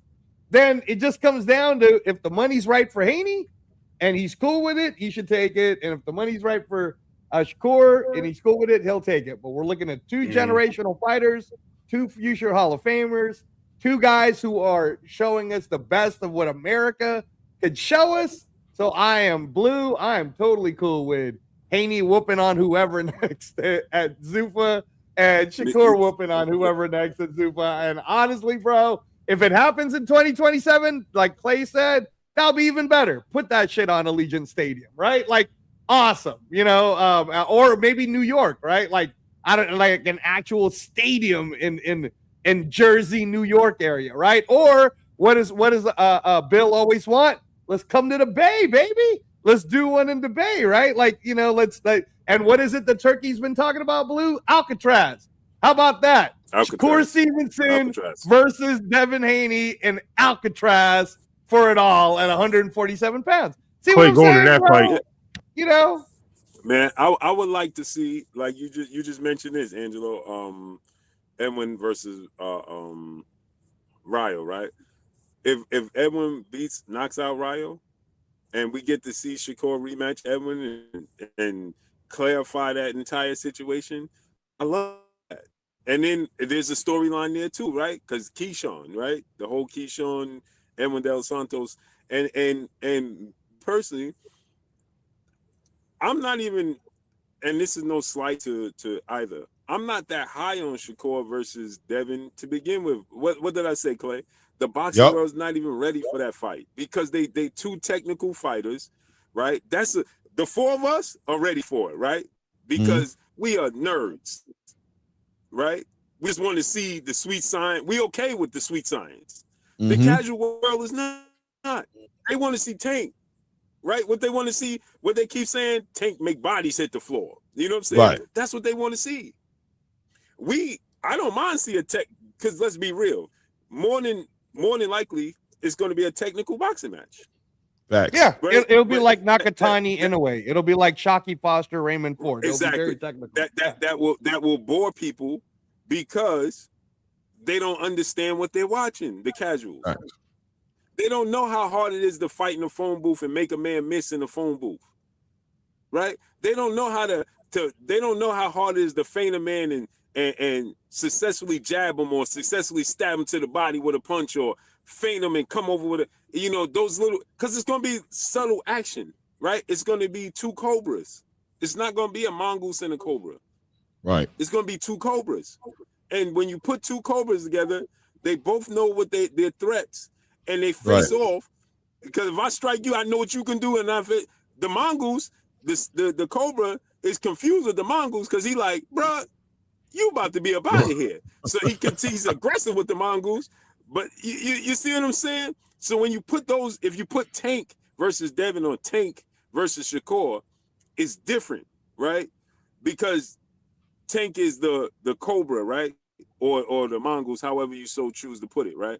So people will understand, and then they will respect Shakur or Devin disarming him over 12 rounds because they know his threat of being able to put you out with one punch. So if they're able to disarm him and limit him from knocking him out, your stock is going to go through the roof. That's why Lamont Rowe's stock went through the roof, because he didn't hit the canvas. He didn't get knocked out. It's the same thing with Isaac Cruz when he fought Tank. He didn't hit the canvas. He didn't get knocked out. His stock went through the roof because we used to Tank putting you out. It's the same thing with Mike Tyson, right? And Deontay Wilder. When you don't get put out by them, right? Your stock go up because it's like, bro, you was able to survive that. You was able to disarm them. You know what I'm saying? Triple G, same thing. I could disarm Triple G and outbox Triple G. That's a problem. You know what I'm saying? So people respect that.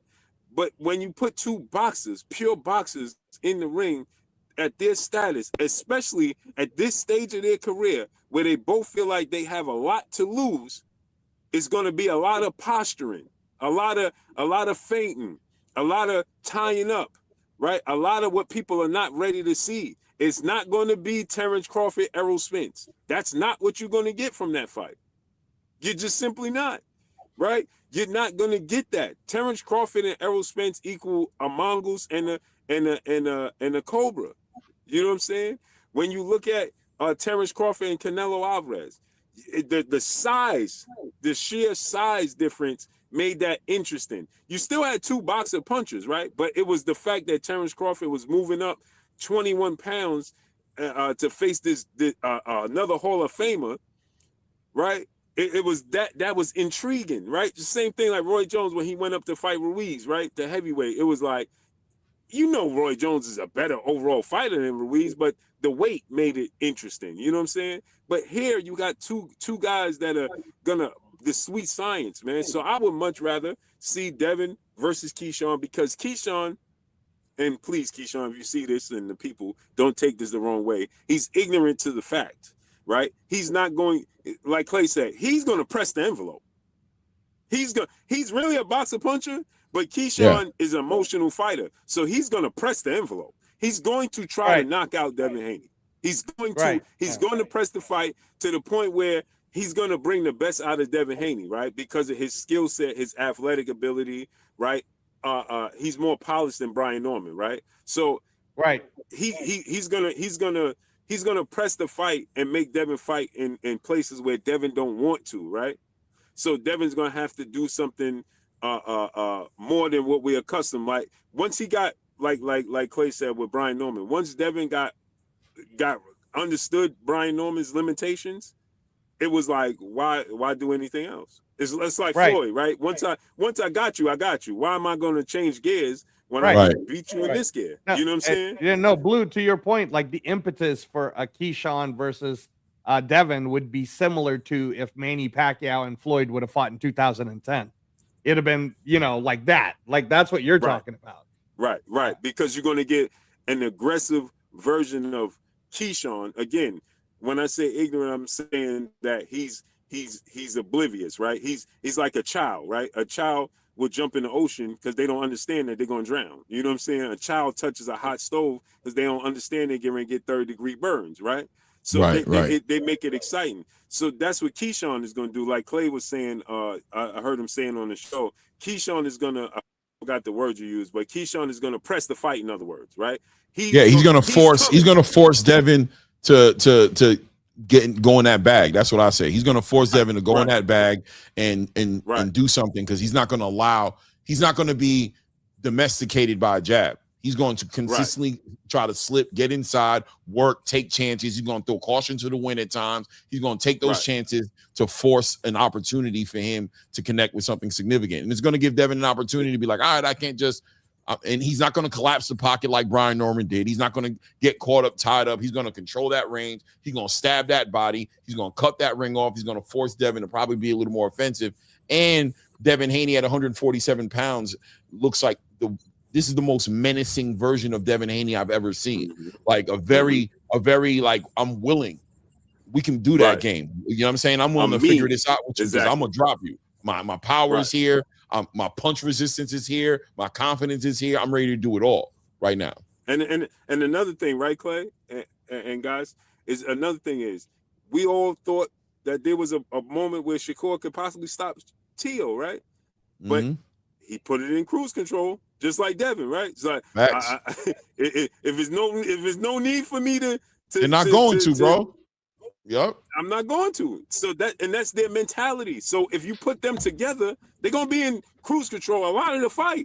Exactly. They're gonna be in neutral, right? Like it can go the other way too, though, because it can get to a point to where I think at some point in that fight, somebody's gonna have to press and make something happen, because I think it gets that point to where, and I can see Devin being the person that presses it, because Devin seems very, like I said, he's more menacing than I've ever seen him. He seems very confident in his ability to press the situation. But I think like the first 3 to 4 rounds would be like, but I think after a while, somebody's gonna hit the gas. Somebody's gonna make it happen.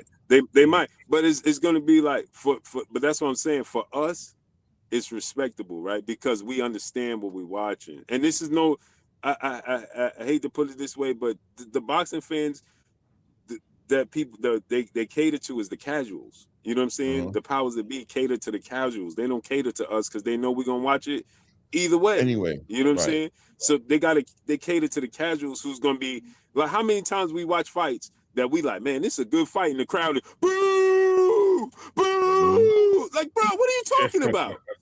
You know what I'm saying? Like, what are you talking about? This is a good fight. You know what I'm saying? So it's just those things. Like, that's why I always say I don't think the world is ready for Shakur versus Devin yet.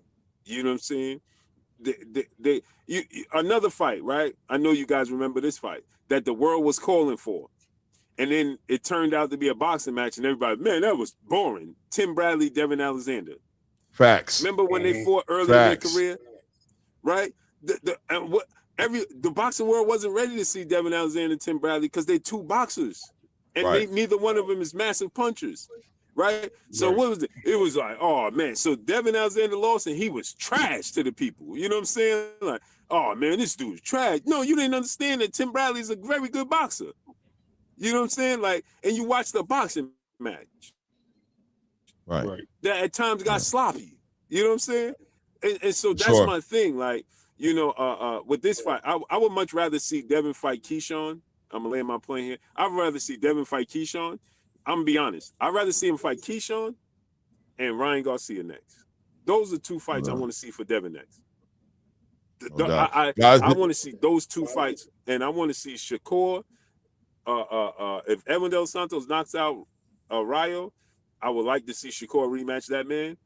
Right. And the fight I want to see Shakur in is Shakur versus Gary Anton Russell. That is and that right there is that 140-pound unification lineal type. You know what I mean? Like, he's already a lineal championship, but there is legacy for Shakur at 140 that's there for him. So it's like, and Devin too at 147. So yeah, I think both these guys can build themselves up a lot more, and I think the fight gets sweeter. It ages like wine, not like milk. You know what I'm saying? It is what it is. Shout out! It just because they just gonna, and you know another thing is that they move up on the pound for pound list, right? Because also in time, as these fights unfold, you know, Inoue and Usyk, they're gonna, you know, they aging themselves out, right? They're gonna start to just you know, like I think Inoue. First of all, I think Inoue knocks out Bam Rodriguez. I guess that's for another story.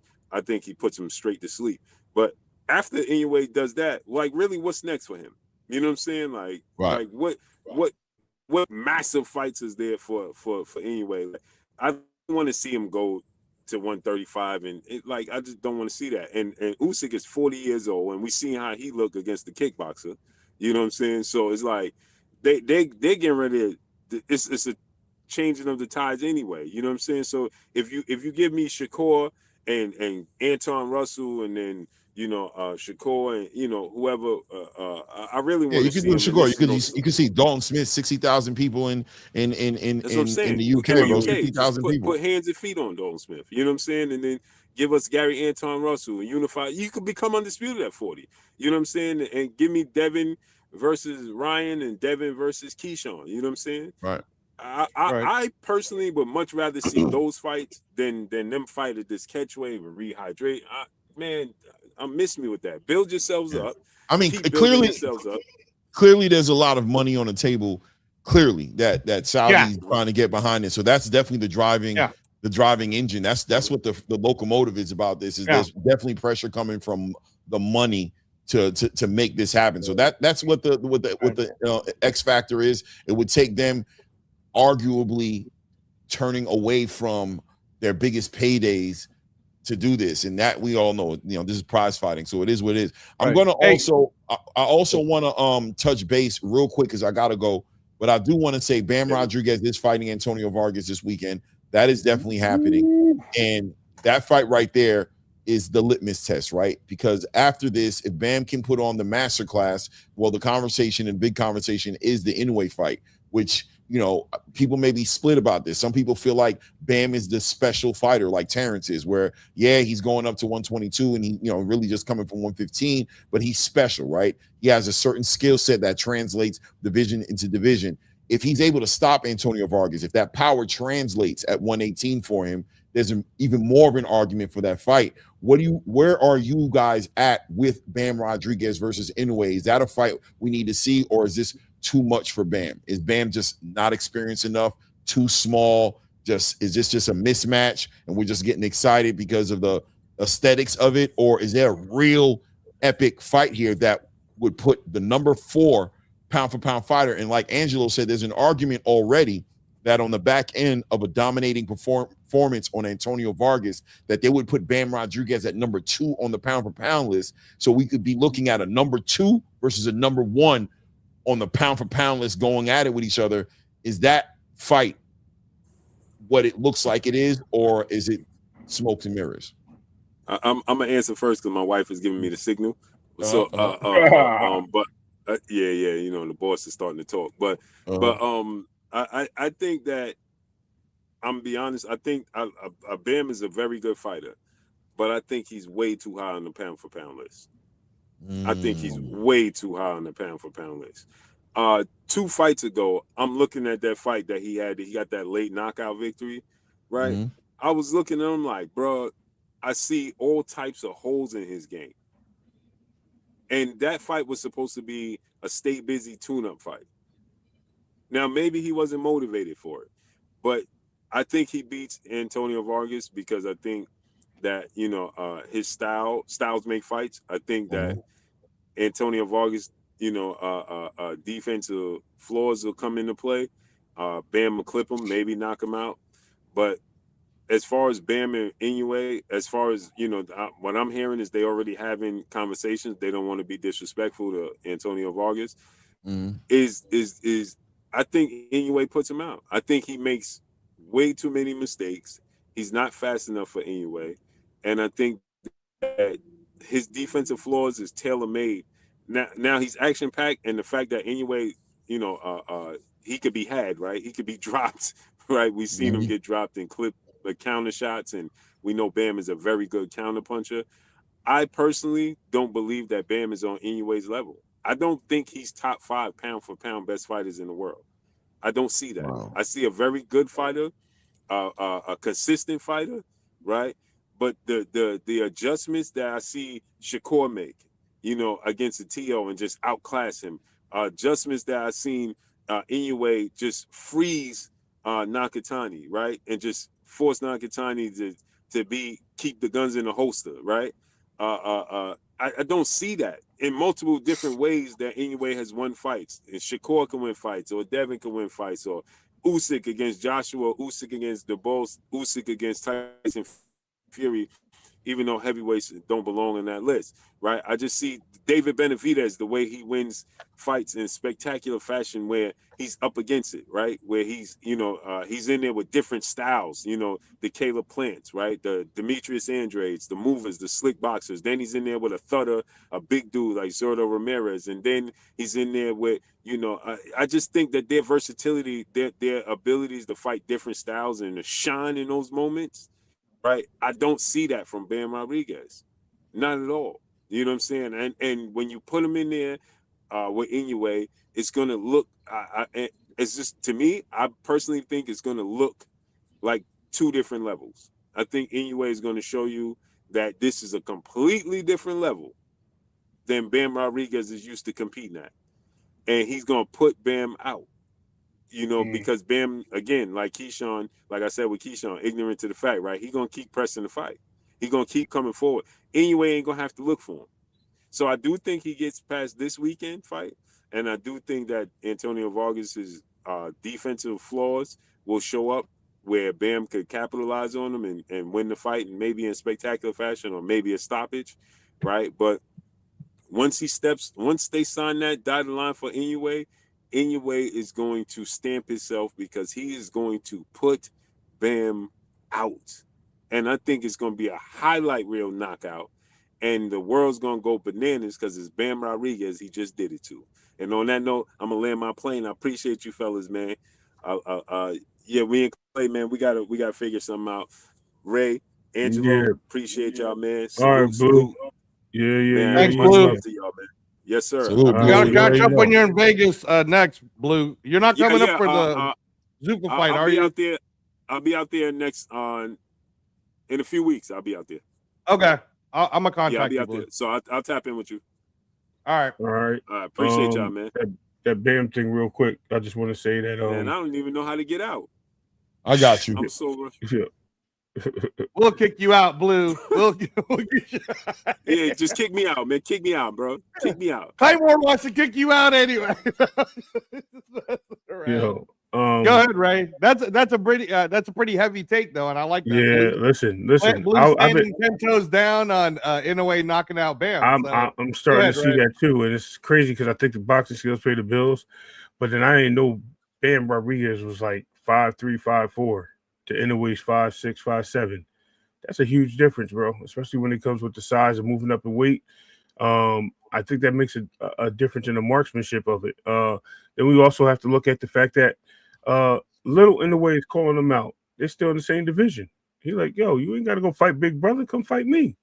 I got a belt. Let's do it. You know what I mean? So it's like, yo, it's a lot of decisions for Bam to make. So we'll have to wait and see. First of all, he has to get past Antonio Vargas, which I think is going to be an amazing fight. I think people are over analyzing this fight. They're overlooking it. They're overstepping it. It's either Antonio Vargas is going to get chipped up real quick, or he's going to make it hell for Bam Rodriguez. So I can't wait to see which one, and we'll see how Inoue fight comes along and how that plays out. I'll lay my play. Yeah, no, hey, and then Clay, we're calling that, or we're doing a watch party for it, right? That's what I'm planning on, man. I'm planning on doing that. Hey, man, it's about that time, man. Shout out to everybody in the building, man. I gotta go, man. It's 3. I don't get a take, man. All right. I mean, we'll do it. I got it. No, I won't do it. I won't do it. But can we just before you go? Can we just get King Cam's super chats and Atheist Ghostbusters? And I got them all. I already did them. Oh, you did? You did not Donnie 956? I did everybody's super chat already. Shout out to everybody in the building, man. I appreciate you guys showing up, man. Great panel today. Shout out to Mickey Bay for showing up, man, and giving us an angle on what to look at and the way he sees it, man. And listen, man, that's why I love the space, man. It was good to have Blue up here, man. Took me back in the day to some of our we've had great debates and great conversations and built up some great shows, you know. And I think we built up a fan base. So I ain't gonna lie. A lot of people ask me about the show that me and Blue was doing. A lot of people all the time.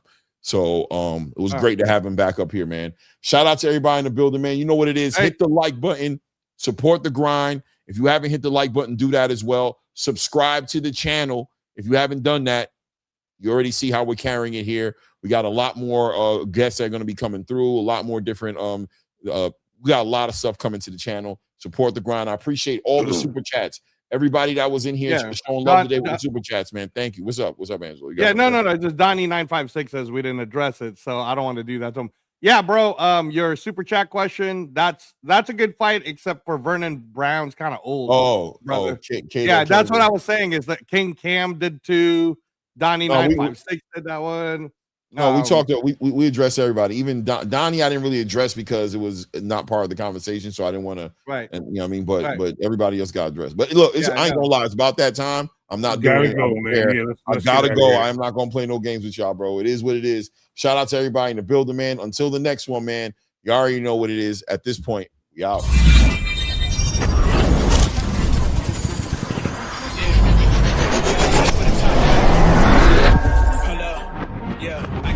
Myself, I know better. All of you critics be acting like you know better. Blowing the smoke, but I know when the dust settles that I'm in my element. It's evident that there's levels to the game. All of those dark nights I got there, breaking my back to make it out, got me feeling like rain. I ain't never need your help. I know you wishing me well. A penny for your thoughts, but seeing no change. I snap for the sun like Diddy. The riches got a mad ass son. I'm like Billy. I ain't never switch up. Whole team with me. But known for my city like OAG.